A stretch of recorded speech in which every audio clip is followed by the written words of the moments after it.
Item ಯಾವುದೇ ಇರಲಿ try ಮಾಡಿ ಆಚಿ ಚಿಕನ್ ಮಸಾಲಾ. ಆಚಿ ಚಿಕನ್ ಮಸಾಲಾ.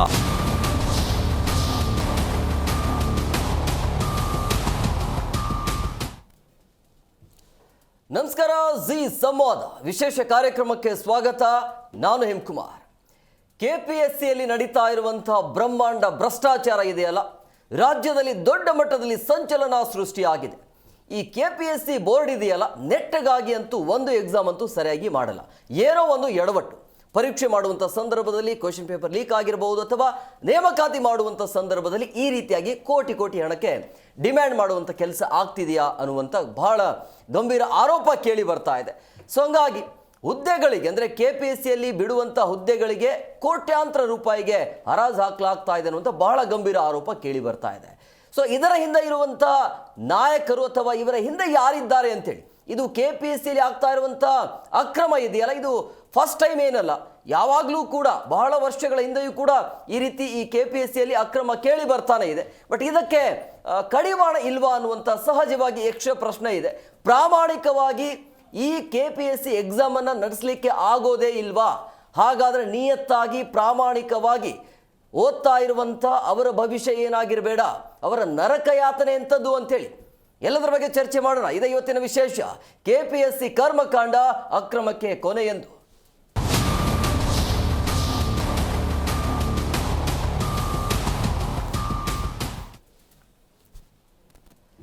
ನೋಡಿ, ಬ್ರಹ್ಮಾಂಡ ಭ್ರಷ್ಟಾಚಾರ ಅಂತೂ ನೇಮಕಾತಿಯ ಸಂದರ್ಭದಲ್ಲಿ ನಡೀತಾ ಇದೆ ಅನ್ನುವಂಥ ಬಹಳ ಗಂಭೀರ ಆರೋಪ ಕೇಳಿ ಬರ್ತಾ ಇದೆ. ಕೆಪಿಎಸ್ಸಿ ಬೋರ್ಡಲ್ಲಿ ಏನೇ ನೇಮಕಾತಿ ಆಗಿರಲಿ ಅಥವಾ ಯಾವುದೇ ಒಂದು ಪ್ರವೇಶಾತಿ ಇರಲಿ ಅಥವಾ ಯಾವುದೇ ಎಕ್ಸಾಮ್ ಇರಲಿ, ಅಲ್ಲಿ ಏನೋ ಒಂದು ಎಡವಟ್ಟು ಆಗಲೇಬೇಕು ಈ ಬೋರ್ಡಲ್ಲಿ. ಸೊ ಹಂಗಾಗಿ ಈ ಕೆಪಿಎಸ್ಸಿಯ ಕರ್ಮಕಾಂಡ ಮುಗಿಯುವಂತಹ ಯಾವುದೇ ಲಕ್ಷಣ ಅಂತೂ ಕಾಣಲ್ಲ. ಕೆಪಿಎಸ್ಸಿ ಪರೀಕ್ಷೆಯಲ್ಲಿ ಭಾರಿ ಅಕ್ರಮ ಆಗಿದೆ ಅನ್ನುವಂಥ ಬಹಳ ಗಂಭೀರ ಆರೋಪ ಇದೆ. 384 ಹುದ್ದೆಗಳ ನೇಮಕಾತಿಗಾಗಿ ನಡೆದಿರುವಂಥ ಪರೀಕ್ಷೆ ಅದು. ಒಂದೇ ಕೊಠಡಿಯಲ್ಲಿ 11 ಅಭ್ಯರ್ಥಿಗಳು ಪಾಸ್ ಆಗಿದ್ದಾರೆ. ಇದು ಹೇಗೆ ಸಾಧ್ಯ ಅಂಥೇಳಿ ಕೆಲವೊಬ್ಬರು ಕೇಳಬಹುದು, ಹಾಗಾದರೆ ಚೆನ್ನಾಗಿ ಓದಿದವರು ಪಾಸ್ ಆಗಲೇಬಾರ್ದಾ ಅಂಥೇಳಿ. ಬಟ್ ಅದು ಹೇಗೆ ಸಾಧ್ಯ ಅಂತ, ಒಂದೇ ಫ್ಯಾಮಿಲಿಯಲ್ಲಿ ಅದೇ ಕೊಠಡಿಯಲ್ಲಿ ಏನು ಮ್ಯಾಜಿಕ್ ನಂಬರ್ ಅದು ಅಥವಾ ಮ್ಯಾಜಿಕ್ ಕೊಠಡಿನ? 2023-24ನೇ ಸಾಲಿನಲ್ಲಿ 384 ವಿವಿಧ ಹುದ್ದೆಗೆ ಪರೀಕ್ಷೆ ನಡೆಸಲಾಗುತ್ತೆ. ವಿಧಾನಸಭೆಯಲ್ಲೂ ಕೂಡ ಈ ವಿಚಾರವಾಗಿ ದೊಡ್ಡ ಮಟ್ಟದಲ್ಲಿ ಸದ್ದು ಮಾಡ್ತಾ ಇದೆ. ಪಾರದರ್ಶಕವಾಗಿ ಪರೀಕ್ಷೆಯನ್ನು ನಡೆಸುತ್ತಿಲ್ಲ ಅನ್ನುವಂಥ ಬಹಳ ಗಂಭೀರ ಆರೋಪ ಇದೆ. ಕೆಪಿಎಸ್ಸಿಯನ್ನು ರದ್ದು ಮಾಡುವ ಅಗತ್ಯ ಇದೆಯಾ ಅನ್ನುವಂಥ ಪ್ರಶ್ನೆ, ಕೆಪಿಎಸ್ಸಿ ಶುದ್ಧೀಕರಣ ಏಕೆ ಸಾಧ್ಯ ಆಗ್ತಾ ಇಲ್ಲ ಅನ್ನುವಂಥದ್ದು. ನೋಡಿ, ಮ್ಯಾಜಿಕ್ ನಂಬರ್ ಬೇರೆ ಇದೆ ಅಂತ ಕೊಠಡಿಯಲ್ಲಿ.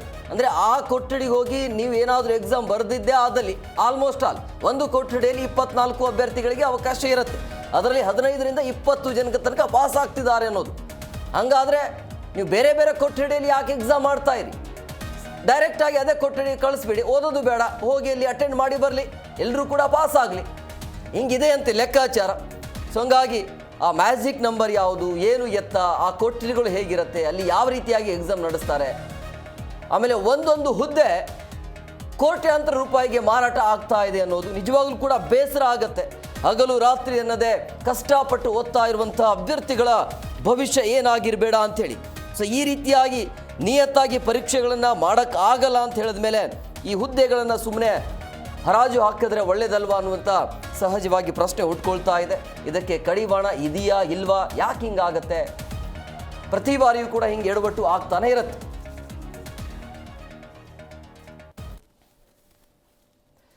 ಇನ್ನು ಪ್ರಮುಖವಾಗಿ ಯಾವಾಗ ಈ ಅಕ್ರಮ ವಿಚಾರ ದೊಡ್ಡ ಮಟ್ಟದಲ್ಲಿ ಸದ್ದು ಮಾಡ್ತಾ ಇದ್ದಂಗೆ ಕಾಂಗ್ರೆಸ್ ನಾಯಕರು ಆಗಿರ್ಬೋದು, ಬಿಜೆಪಿ ನಾಯಕರು ಕೂಡ ಮಾತನಾಡಿದ್ದಾರೆ. ಅಂದರೆ ಸದನದಲ್ಲಿ ದೊಡ್ಡ ಮಟ್ಟದಲ್ಲಿ ಚರ್ಚೆ ಆಗ್ತಾ ಇರುವಂಥದ್ದು. ಯಾರು ಏನು ಮಾತನಾಡಿದ್ದಾರೆ ಕೇಳೋಣ ಬನ್ನಿ.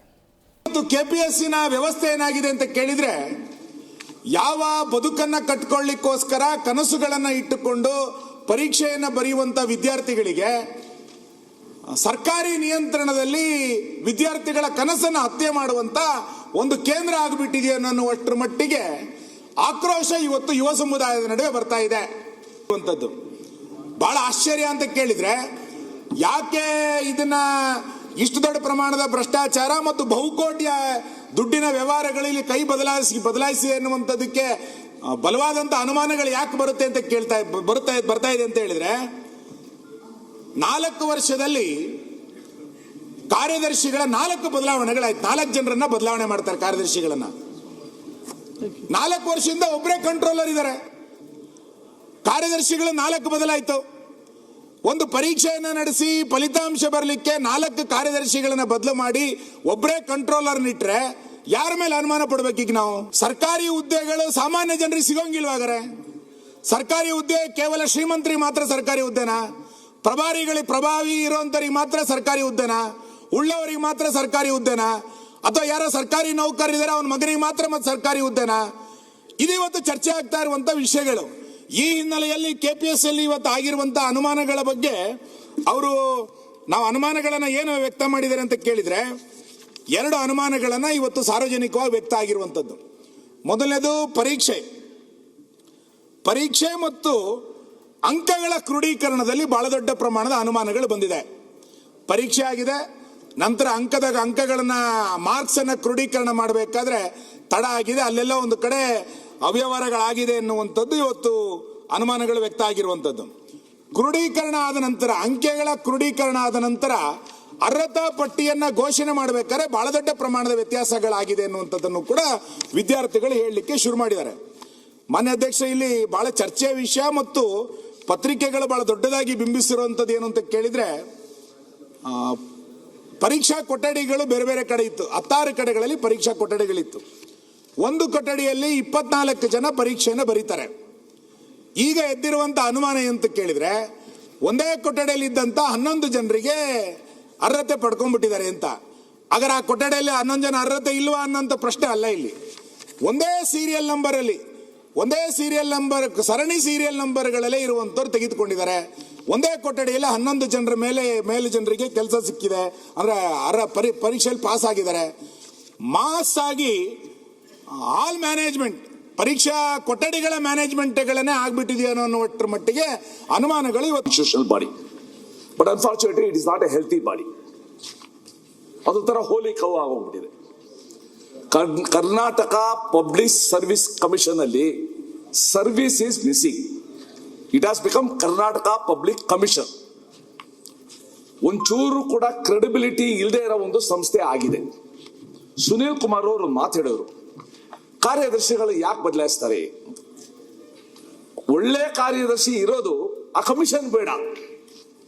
ಆ ಕಮಿಷನ್ ಅವರು ಕಾರ್ಯದರ್ಶಿಗಳಿಗೆ ಎಷ್ಟು ಕಷ್ಟ ಕೊಡ್ತಾರೆ ಅಂತ ನಾನು ನೋಡಿದ್ದೀನಿ.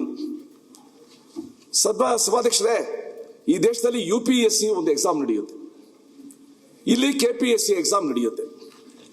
ಈ ಸಂದರ್ಭದಲ್ಲಿ ಇದೇ ವಿಧಾನ ಮಂಡಲದಲ್ಲಿ ಒಬ್ಬ ಅಸಿಸ್ಟೆಂಟ್ ಆಗಿದ್ದ ವ್ಯಕ್ತಿ ಅಶ್ವತ್ಥಪ್ಪ ಸಾಗರ್ ಅಂತ ಇಲ್ಲೇ ಕೆಲಸ ಮಾಡ್ತಾ ಇದ್ರು. 2 ವರ್ಷದಿಂದ ಸಬ್ ಇನ್ಸ್ಪೆಕ್ಟರ್ ಆಗಿ ಆಯ್ಕೆ ಆದ್ರು. Today he has secured 641st rank in UPSC. I think we should congratulate him. ಅವನು KPSCಗೆ ಕಾಯ್ಕೊಂಡಿದ್ದಿದ್ರೆ ಖಂಡಿತ ಅವನು ರ್ಯಾಂಕ್ ಬರ್ತಾ ಇರಲಿಲ್ಲ. ಖಾಲಿ ಪೇಪರಿಗೆ ಬರ್ಕೊಟ್ಟು ಹೋಗಿದ್ದಾರೆ, ಅವ್ರು ರೆಕ್ರೂಟ್ ಆಗಿದ್ದಾರೆ. ಆಮೇಲೆ ನಮ್ಮ ಇಲಾಖೆದೇ ಹೇಳಬೇಕು ಅಂದ್ರೆ ನಾನೇ ಒಂದು 8 ಸರಿ ಪತ್ರ ಬರ್ದಿದ್ದೀನಿ. ಯಾಕನ ಕೊಟ್ಟಿದ್ದೀವಿ KPSCಗೆ ಅನಿಸ್ತಾ ಇದೆ ಅಧ್ಯಕ್ಷರೇ. ಅದಾದ್ಮೇಲೆ ನಾನು ಸ್ಟಾಪ್ ಮಾಡಿಬಿಟ್ಟು KEA ಕೊಟ್ಟೆ, ಅವರೆಲ್ಲ ರೆಕ್ರೂಟ್ ಆಗಿಬಿಟ್ಟಿದ್ದಾರೆ. Something is better than nothing ಅಂತ. ನಾವು KEA ಕೊಟ್ಟ ಮೇಲೆ ಅಟ್ಲೀಸ್ಟ್ ಮಾರ್ಕ್ಸ್ ಪ್ರಕಾರ, ಮೆರಿಟ್ ಪ್ರಕಾರ ಆಗಿದ್ದಾರೆ. ನನಗೆ ನಮ್ಮ ಇಲಾಖೆದ ಇದರಲ್ಲಿ ಏನಾಗಿದೆ ಸರ್, ಈಗ ಅದೇ ಸಂಸ್ಥೆ ಎಕ್ಸಾಮಿನೇಷನ್ ಮಾಡಿದ್ರು, ಅವರೇ ಇಂಟರ್ವ್ಯೂ ಕರೆದ್ರು, ಅದಾದ್ಮೇಲೆ ಅವರೇ ಪ್ರಾವಿಷನಲ್ ಲಿಸ್ಟ್ ಬಿಡುಗಡೆ ಮಾಡಾದ್ಮೇಲೆ ಅವರೇ ಮುಖ್ಯಮಂತ್ರಿಗಳ ಹತ್ರ ಹೋಗ್ಬಿಟ್ಟು ಇದು ಪ್ರಾವಿಷನಲ್ ಲಿಸ್ಟ್ ಸರಿ ಇಲ್ಲ ಅಂತ ಅವರೇ ತನಿಖೆ ಮಾಡಿಬಿಟ್ಟು ಮತ್ತೆ ಮುಖ್ಯಮಂತ್ರಿಗಳ ಹತ್ರ ಹೋಗಿ ರಿಪೋರ್ಟ್ ಕೊಡ್ತಾರೆ. ಇದು ನೀವು ಹೇಳ್ದಂಗೆ ಯುವಕರ ಭವಿಷ್ಯ ಏನಾಗ್ಬೇಕು ಇಂಥದ್ದು ಇಟ್ಕೊಂಡು ನಾನಂತೂ ಸರ್ಕಾರದ ವತಿಯಿಂದಾನೇ ನಾನು ಹೇಳ್ತಾ ಇದ್ದೀನಿ, ನನ್ನ ಪ್ರಕಾರ ಇಟ್ ಶುಡ್ ಬಿ ಅಬಾಲಿಷ್ಡ್. ಇವ್ರದಿರ್ಬೋದು sir, I am talking on behalf of the youth of Karnataka. ಈಗ ನಾವು ಅಲ್ಲಿದ್ದಾಗ ಕೂಡ PSI ಹಗರಣ ಇದ್ದಾಗ ಅಲ್ಲೂ ನಾನು ಹೇಳಿದ್ದೆ, ಇಲ್ಲೂ ಹೇಳ್ತಾ ಇದ್ದೀನಿ. ಈಗ ನಾನು ಹಿಂದೆ ಏನು ವಿರೋಧ ಪಕ್ಷದಲ್ಲಿದ್ದಾಗ ನಾನು ಒಂದು ಪ್ರೈವೇಟ್ ಬಿಲ್ ತಂದಿದ್ದೆ, ಅದು ಅನುಷ್ಠಾನ ಮಾಡಿದ್ದೀನಿ. ಇನ್ನೇನು ಮಾಡಬೇಕು ಅಂತ ನಮ್ಗೆ ಅರ್ಥ ಆಗ್ತಾ ಇಲ್ಲ. They are not afraid of law, they are not afraid of acts, they are not afraid of judiciary. ಈ ಬಗ್ಗೆ ಮಾತಾಡೋದಕ್ಕೆ ಅತಿಥಿ ಅವರು ಜಾಯ್ನ್ ಆಗಿದ್ದಾರೆ. ನಾನು ಕಾರ್ಯಕ್ರಮಕ್ಕೆ ವೆಲ್ಕಮ್ ಮಾಡ್ತೀನಿ. ಮೊದಲನೇದಾಗಿ ಬಿಜೆಪಿಯ ವಕ್ತಾರರಾಗಿರುವಂಥ ಶಂಕರ್ ಗೌಡ ಬಿರಾದಾರ್ ಅವರು ಸರ್ ಕಾರ್ಯಕ್ರಮಕ್ಕೆ ಆತ್ಮೀಯವಾದಂಥ ಸ್ವಾಗತ. ಹಾಗೆಯೇ AAP ವಕ್ತಾರರಾಗಿರುವಂಥ ನವೀನ್ ಅವರು ಸರ್ ತಮಗೂ ಕೂಡ ಕಾರ್ಯಕ್ರಮಕ್ಕೆ ಆತ್ಮೀಯವಾದಂಥ ಸ್ವಾಗತ. ಎಸ್ ನವೀನ್ ಸರ್, ನಾನು ನಿಮ್ಮ ಹತ್ರನೇ ಬರ್ತೀನಿ. ಈ KPSCಯಲ್ಲಿ ಆಗಿರುವಂಥ ಬ್ರಹ್ಮಾಂಡ ಭ್ರಷ್ಟಾಚಾರಗಳು ಇದು ಹೊಸದೇನಲ್ಲ, ಇದು ಯಾವಾಗಲೂ ಕೂಡ ಹಾಗೆ ಇರುತ್ತೆ. ಬಟ್ ಇದಕ್ಕೆ ಕಡಿವಾಣ ಇದೆಯಾ ಇಲ್ವಾ ಅನ್ನುವಂಥ ಯಕ್ಷ ಪ್ರಶ್ನೆ ಆದರೆ ಇಲ್ಲಿ ಪ್ರಾಮಾಣಿಕವಾಗಿ ಓದಿದವರಿಗಂತೂ ಅನ್ಯಾಯ ಆಗ್ತಾ ಇದೆ. ಏನು ಹೇಳ್ತೀರಿ?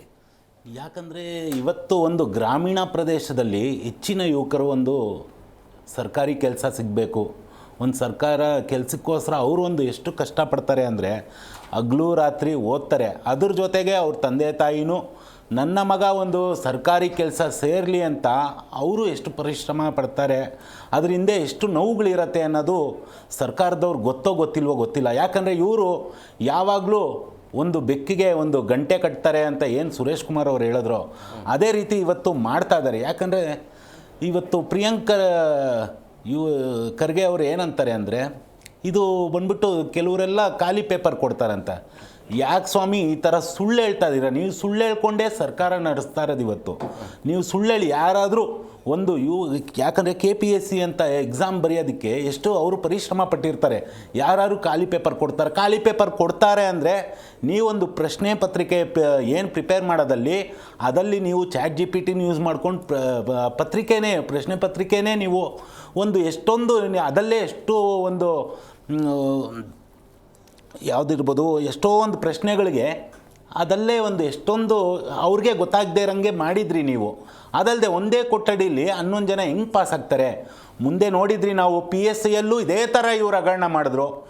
ಯಾಕಂದರೆ ಇವ್ರಿಗೆ ಸಾಮಾನ್ಯ ಜನರು ಸಾಮಾನ್ಯ ಪ್ರಜೆಗಳು ಸರ್ಕಾರಿ ಕೆಲಸಕ್ಕೆ ಬರಬಾರ್ದು. ಇವ್ರದ್ದೇನೆಂದರೆ ಇವ್ರ ಕುಟುಂಬದವರು ಇವ್ರು ಗೊತ್ತಿರೋರು ಇವ್ರ ಕಡೆಯವ್ರನ್ನೇ ಅಲ್ಲಿ ಒಂದು ಇವ್ರು ಒಂದು ರಿಮೋಟ್ ಕಂಟ್ರೋಲಲ್ಲಿ. ಯಾಕಂದರೆ ಬೇರೆ ಯಾರು ಪ್ರಜೆ ಬಂದು ಅಲ್ಲಿ ಕೆಲಸಕ್ಕೆ ಏನಾದ್ರು ಜಾಯ್ನ್ ಆದರೆ ಇವ್ರ ಕುರ್ಚಿಗಾಗಲಿ ಇವ್ರಿಗೇನಾದ್ರು ಕುತ್ತು ಬಂದುಬಿಡತ್ತೋ ಅಂತ ಇವ್ರು ಏನು ಮಾಡ್ತಾ ಇದ್ದಾರೆ ಅಂದರೆ ಇವ್ರು ಬಂದುಬಿಟ್ಟು ಅವ್ರಿಗೆ ಗೊತ್ತಿರೋರ್ನೇ ನೇಮಕಾತಿ ಮಾಡ್ತಾ ಇದ್ದಾರೆ. ಅದಲ್ಲದೆ ಅದರಲ್ಲೂ ಎಷ್ಟು ಒಂದು ಯಾವುದೇ ಒಂದು ಪರೀಕ್ಷೆ ತಗೊಳ್ಳಿ ಅದ್ರ ಹಿಂದೆ ಒಂದು ಬೇರೆ ಥರ ಒಂದು ಅಜೆಂಡಾನೂ ಇದೆ. ಒಂದೊಂದು ಪೋಸ್ಟಿಂಗಿಗೆ ಇಷ್ಟಿಷ್ಟು ಲಕ್ಷ ಇಷ್ಟಿಷ್ಟು ಕೋಟಿ ಅಂತ ಒಂದು ಸ್ಲ್ಯಾಬ್ಗಳು ಬೇರೆ ಇದೆ. ಸೊ ಈ ಥರ ಇದ್ದರೆ ಒಂದು ರೂರಲ್ ವಿಭಾಗದಿಂದ ಬಂದಂಥ ವಿದ್ಯಾರ್ಥಿಗಳಿಗೆ ಇವರು ಉದ್ಯೋಗ ಸೃಷ್ಟಿ ಎಲ್ಲಿ ಮಾಡ್ತಾರೆ ಅಂತ ನನ್ನ ಪ್ರಶ್ನೆ. ಶಂಕರ್ ಸರ್, ನಿಮ್ಮ ಅಧಿಕಾರದ ಅವಧಿಯಲ್ಲೂ ಕೂಡ ಆಗಿತ್ತು, ಬಟ್ ಅಲ್ಲಿ ಕಮ್ಮಿ ಇಲ್ಲಿ ಜಾಸ್ತಿ ಅಂತನಾ? ಈ KPSCಗೆ ಆಗಲಿ ಯಾವುದೇ ಸರ್ಕಾರಿ ಉದ್ಯೋಗಗಳಿಗಾಗಲಿ ಅತಿ ಹೆಚ್ಚು ಉತ್ತರ ಕರ್ನಾಟಕದಿಂದ ಅದು ಹಳ್ಳಿಗಾಡಿನ ಯುವಕರು ಕೆಲಸ ಅರಸಿ ಅಪ್ಲಿಕೇಶನ್ಗಳನ್ನು ಹಾಕ್ತಾರೆ. ಎಲ್ರಿಗಿಂತಲೂ ಬರೋಣ, ಈ BJP ಕಾಂಗ್ರೆಸ್ ಬಗ್ಗೆ ಬರೋಣ. ಅದ್ರಿಗಿಂತ ಮುಂಚೆ ಬೇಸಿಕ್ಕಾಗಿ ಇವರೆಲ್ಲ ತಮ್ಮ ಡಿಗ್ರಿ ಮುಗಿಸ್ಕೊಂಡು ಹುಬ್ಬಳ್ಳಿ, ಧಾರವಾಡ, ಬೆಳಗಾವಿ ಇಲ್ಲ ಬೆಂಗಳೂರು ಈ ಥರದ ಒಂದು ಮಹಾನಗರಗಳಿಗೆ ಬಂದು ಪ್ರತಿ ತಿಂಗಳು ಒಬ್ಬ ರೈತನಿಗೆ ವರ್ಷಕ್ಕೊಮ್ಮೆ ಆದಾಯ ಬರುತ್ತೆ. 2 ಎಕರೆ 3 ಎಕರೆ ಜಮೀನು ಇರುತ್ತೆ ಉತ್ತರ ಕರ್ನಾಟಕದಲ್ಲಿ. ವರ್ಷ ಪೂರ್ತಿ ಉತ್ತಿದ್ರು ಅವನಿಗೆ 50-60 ಸಾವಿರ ರೂಪಾಯಿ ಸಿಗಲ್ಲ. ಒಬ್ಬ ಸ್ಟೂಡೆಂಟು ಹುಬ್ಬಳ್ಳಿಲಿ, ಬೆಳಗಾವಲ್ಲೋ, ಬೆಂಗಳೂರಲ್ಲೋ ಎಲ್ಲೋ ಒಂದು ಕಡೆಗೆ ಕೋಚಿಂಗ್ ತೊಗೋಬೇಕು ಅಂದರೆ ಇವತ್ತಿಗೆ ನಿಮಗೆ ಗೊತ್ತಿದೆ, ಫಸ್ಟ್ ಕೇಸಲ್ಲಿ ಏನಿಲ್ಲ ಅಂದ್ರೂ 5-6 ಸಾವಿರ ರೂಪಾಯಿ ಬೇಕೇ ಬೇಕು. ಅವನ ಜೀವನ ನಾರ್ಮಲಾಗಿ ಓದಲಿಕ್ಕೆ ಅವನೇನು ಹೈಫೈ ಲೈಬ್ರರಿ ಬೇಕಿಲ್ಲ, ಹೈಫೈ ಊಟ ಬೇಕಿಲ್ಲ. ಸೊ ಈ ಪರಿಸ್ಥಿತಿ ಇರುವಾಗ ನಮ್ಮ ಸಿದ್ದರಾಮಯ್ಯನವ್ರು ಯಾವಾಗಲೂ ಹೇಳ್ತಾರೆ, ನಾನು ಬಡವರ ಮಗ, ನಾನು ಕನ್ನಡ ರಾಮಯ್ಯ, ನಾನು ಕನ್ನಡ ಪ್ರೇಮಿ ಅಂತೇಳಿ. ಇವರೆಲ್ಲರೂ ಬಡವರು ಸ್ವಾಮಿ. ಈ ಎಕ್ಸಾಮ್ಗಳು ಕಟ್ಟೋದು ಯಾರು ಶ್ರೀಮಂತರ ಮಕ್ಕಳಲ್ಲ. ಶ್ರೀಮಂತರ ಮಕ್ಕಳು ಹೀಗೆ ಆಯ್ಕೆ ಆಗೋದು ಕೊನೆಗೆ ಮಧ್ಯೆ ಒಂದು. ಆಮೇಲೆ ಕನ್ನಡ ರಾಮಯ್ಯ ಅಂತ ಹೇಳ್ತಾರೆ. ಇವ್ರ ಅವಧಿಯಲ್ಲಿ 2 ಬಾರಿ ಇದು ಎಕ್ಸಾಮಿನೇಷನ್ ನಡೀತು. ಎಷ್ಟು ತಪ್ಪುಗಳ್ರಿ ನೀವು! ನಿಮ್ದೊಂದು ಸರ್ಕಾರದ ಅಡಿಯಲ್ಲಿ ಬರುವಂತಹ ಒಂದು KPSC ಸಂಸ್ಥೆಯಲ್ಲಿ ಕನ್ನಡ ಟ್ರಾನ್ಸ್ಲೇಷನ್ ಇಲ್ಲ ಅಂದರೆ ನೀವು ಕನ್ನಡದಲ್ಲಿ ಪೇಪರ್ ರೆಡಿ ಮಾಡಿ ಆಮೇಲೆ ಇಂಗ್ಲೀಷಿಗೆ ಟ್ರಾನ್ಸ್ಲೇಷನ್ ಮಾಡಬೇಕ್ರಿ. ಆ್ಯಕ್ಚುಲಿ ನಾವು ಕರ್ನಾಟಕದಲ್ಲಿ ಬದುಕ್ತಿದ್ದೀವಾ ಇಲ್ಲ ಯಾವ್ದಾದ್ರು ಬೇರೆ ರಾಜ್ಯದಲ್ಲಿ ಬದುಕ್ತಿದ್ದೀವಾ? ಆಮೇಲೆ ನೀವು ಹೇಳಿದ್ರಿ ನಿಮ್ಮ BJP ಅವಧಿಯಲ್ಲಿ ಆಗಿಲ್ಲ ಅಂತೇಳಿ. BJP ಅವಧಿಲೂ ಆಗಿರ್ಬೋದು, ಅಧಿಕಾರಿಗಳು ತಪ್ಪು ಮಾಡಿರ್ಬೋದು. ಅವತ್ತು ಕಮಿಷನರ್ ಅವ್ರನ್ನೇ ಒಳಗಡೆ ಹಾಕಿದ್ವಿ ನಾವು, ಆಯಿತಾ? ಅವತ್ತು ಕ್ರಮ ಕೈಗೊಂಡ್ವಿ. ಇವ್ರ ಸರ್ಕಾರದಲ್ಲಿ ಏನಾಗಿದೆ, KPSC ಚೇರ್ಮನ್ ಬರ್ತಾರೆ, ಅಲ್ಲಿ ಸೆಕ್ರೆಟರಿ ಬರ್ತಾರೆ, ನಾವು ತನಿಖೆ ನಡೆಸ್ಬಿಟ್ವಿ 24 ಗಂಟೆಯಲ್ಲಿ, ಯಾವುದೇ ರೀತಿಯಲ್ಲಿ ಅಕ್ರಮ ನಡೆದಿಲ್ಲ. ಯಾರ್ರೀ? ಎಕ್ಸಾಮಿನೇಷನ್ ನಡೆಸೋದು KPSC. ಆಮೇಲೆ ತನಿಖೆ ಮಾಡೋದು ಯಾರು? ಇಲ್ಲಿ ಕಳತನ ಆಗಿದೆ ಅಂತ ತನಿಖೆ ಮಾಡೋರು ಯಾರು? ಅವರೇ. ರಿಪೋರ್ಟ್ ಕೊಡೋದು ಯಾರಿಗೆ? ಸಿದ್ದರಾಮಯ್ಯವ್ರಿಗೆ. ಸಿದ್ದರಾಮಯ್ಯವ್ರು ಯಾರು? ರಾಜ್ಯದ ಮುಖ್ಯಮಂತ್ರಿಗಳು. ಇಲ್ಲಿ ಎಲ್ಲಾಗ್ತಿದೆ ಅಕ್ರಮ. ಕಳ್ಳರು ಹೋಗಿ ಕಳ್ಳರಿಗೆ ರಿಪೋರ್ಟ್ ಮಾಡೋದು. ಸೊ ಇದು ಸಾಲ್ವ್ ಆಗಲ್ಲ ಪರಿಸ್ಥಿತಿ. ನೀವು ಹಳ್ಳಿಯ ರೈತನ ಅವನ ಮನೆತನವನ್ನು ಕೊಲ್ತಿದ್ದೀರಾ ಇವತ್ತು. ಅವನ ಮನೆತನವನ್ನು ಮುರಿತಿದ್ದೀರಾ. ಒಂದು ಯುವಕ ಒಂದು ಬಾರಿ ಆತ್ಮಸ್ಥೈರ್ಯ ಕಳ್ಕೊಂಡ ಅಂದರೆ 4 ರಿಂದ 5 ವರ್ಷದಿಂದ ರಿಕ್ರೂಟ್ಮೆಂಟ್ ಆಗಿಲ್ಲ.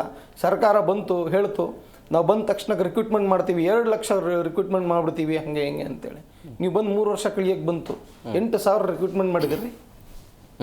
ಏನು ಮಾಡಿದೆ ಬಡವರಿಗಾಗಿ? ಸರ್ಕಾರ ಸಾಲ ತಂದಿಟ್ಟಿದೆ ಅಷ್ಟೇ. ನೀವು ರೈತರಿಗಾಗಿ. ಆಮೇಲೆ ನೆನ್ನೆ ನೋಡಿ ಎಂಥ ವಿಪರ್ಯಾಸ ಅಂದರೆ, ಕಲ್ಯಾಣ ಕರ್ನಾಟಕದಿಂದ ಬಂದಿರುವಂಥ ಪ್ರಿಯಾಂಕ್ ಖರ್ಗೆ ಸಾಹೇಬರು ಆನ್ ದ ಫ್ಲೋರ್ ಹೇಳ್ತಾರೆ, ಅಲ್ಲ ರೀ, ಅಲ್ಪಸಂಖ್ಯಾತ ವಿದ್ಯಾರ್ಥಿಗೆ 6,000 ಪ್ರತಿ ತಿಂಗಳು ವೇತನ ಸಿಗ್ತಿದೆ, ಅದೇ ದಲಿತ SC ST ಯುವಕನಿಗೆ ಸಿಗ್ತಿಲ್ಲ ಅಂದರೆ ಅವ್ರಿಗೆ ಅವಶ್ಯಕತೆ ಇಲ್ಲ. ಯಾರು? SC ST ಯುವಕರು. ಅದೇ ಸಮುದಾಯದಿಂದ ರಿಪ್ರೆಸೆಂಟೇಟಿವ್ ಇದ್ದೀರಿ ನೀವು. ಅದೇ ಕಲ್ಯಾಣ ಕರ್ನಾಟಕ ಭಾಗದಿಂದ ಬಂದಿದ್ದೀರಿ ನೀವು. ಕಲ್ಯಾಣ ಕರ್ನಾಟಕದ SC ST ಯುವಕರಿಗೆ ಇವತ್ತು ಪೇಪರಲ್ಲಿ ರಿಪೋರ್ಟ್ ಮಾಡಿದ್ದಾರೆ. ಅದನ್ನೇ ನೀವು ಸ್ಕಾಲರ್ಶಿಪ್ ಅವಶ್ಯಕತೆ ಇಲ್ಲ, ಒಬ್ಬ ಮುಸಲ್ಮಾನ ಯುವಕನಿಗೆ ಮಾತ್ರ ಅವಶ್ಯಕತೆ ಇದೆ ಅಂತ ಹೇಳ್ತೀರಿ. ಈ ಸರ್ಕಾರ ಯಾವ ದಿಕ್ಕಿನಲ್ಲಿ ಹೋಗ್ತಿದೆ ಅಂತ ನನಗಂತೂ ಅರ್ಥ ಆಗ್ತಿಲ್ಲ. ಯಾರು ಅರ್ಥ ಆಗೋರು ಇದ್ದರೆ ಸ್ವಲ್ಪ ಹೇಳಿ. ನಮಗಂತೂ ಈ ಸರ್ಕಾರದ ದಿಕ್ಕು ದೇಶ ಗೊತ್ತೇ ಆಗ್ತಿಲ್ಲ. ಎಸ್, ಮಾತಾಡೋಣ. ಮತ್ತೊಬ್ಬರು ಗೆಸ್ಟ್ ಜಾಯ್ನ್ ಆಗಿದ್ದಾರೆ. ನಾನು ಕಾರ್ಯಕ್ರಮಕ್ಕೆ ವೆಲ್ಕಮ್ ಮಾಡಿಬಿಡ್ತೀನಿ. ಕಾಂಗ್ರೆಸ್ ವಕ್ತಾರರಾಗಿರುವಂಥ ಸ್ವಾತಿ ಚಂದ್ರಶೇಖರ್ ಅವರು. ಮೇಡಮ್ ಅವರ ಕಾರ್ಯಕ್ರಮಕ್ಕೆ ಆತ್ಮೀಯವಾದಂಥ ಸ್ವಾಗತ. ಎಸ್ ಸ್ವಾತಿ ಮೇಡಮ್ ಅವರು, ನಿಮ್ಮ ಹತ್ರನೇ ಬರ್ತೀನಿ. ಈಗ ಈ KPSCಲಿ ಆಗಿರುವಂಥ ಅಕ್ರಮ ಇದೇನು ಹೊಸದೇನಲ್ಲ, ಯಾಕೆಂದರೆ ಫಸ್ಟ್ ಟೈಮ್ ಏನಲ್ಲ, ಇದು ಯಾವಾಗಲೂ ಹಂಗೆ ಆಗ್ತಾನೆ ಇರುತ್ತೆ. ಆದರೆ ಒಂದೇ ಕೊಠಡಿಯಲ್ಲಿ 11 ದಿನ ಪಾಸ್ ಆಗ್ತಾರೆ ಅನ್ನೋದು ಇದನ್ನು ಇತಿಹಾಸ ಅಂತ ಹೇಳಬೇಕಾ ಅಥವಾ ಅಕ್ರಮ ಅಂತಲೇ ಹೇಳಬೇಕಾ? ಎಂಥ ದುರ್ದೈವ ಅಂತಂದರೆ, ನಾನು ಕೂಡ ವೈಯಕ್ತಿಕ ಮಟ್ಟದಲ್ಲಿ ನಾನು ಮಾತಾಡ್ತಾ ಇದ್ದೀನಿ.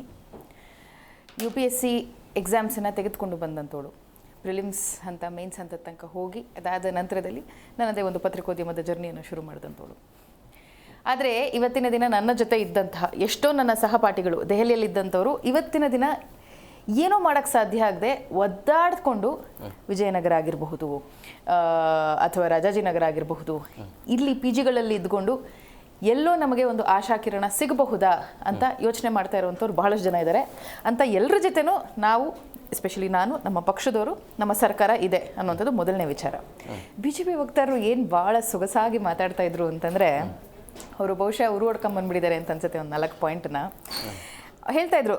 ಅಲ್ರಿ, ನಮ್ಮ ಅವಧಿಲೂ ಆಗಿರಬಹುದೇನೋ, ಆದರೆ ಕಾಂಗ್ರೆಸ್ ಸರ್ಕಾರ ಬಂದಿದ್ದ ತಕ್ಷಣ ಸಿದ್ದರಾಮಯ್ಯನವರು ಅವರಿಗೆ ಪಾಪ ಅವ್ರ ಹೆಸರನ್ನು ತೆಗೆದುಕೊಳ್ಳೋದಕ್ಕೂ ಅವರಿಗೆ ಏನು ಯೋಗ್ಯತೆ ಇಲ್ಲ ಅಂತ ಅನ್ಸುತ್ತೆ. BJP ವಕ್ತಾರರಿಗೆ, ಎಷ್ಟೋ ಜನರಿಗೆ ಮಾನ್ಯ ಮುಖ್ಯಮಂತ್ರಿಗಳನ್ನು ದಯಮಾಡಿ ಸಿದ್ದರಾಮಯ್ಯನವರು ಅಂತ ಸಂಬೋಧಿಸಬೇಕು ಅಂತ ನಾನು ಇಲ್ಲಿ ಕೇಳ್ಕೊತೀನಿ, ಆಯಿತಾ? ಅವರನ್ನು ಬೇರೆ ಯಾವುದೇ ಒಂದು ಹೆಸರಿನಲ್ಲಿ ಸಂಬೋಧಿಸುವಂಥ ಅವಶ್ಯಕತೆ ಇಲ್ಲ. He is the chief minister of the state.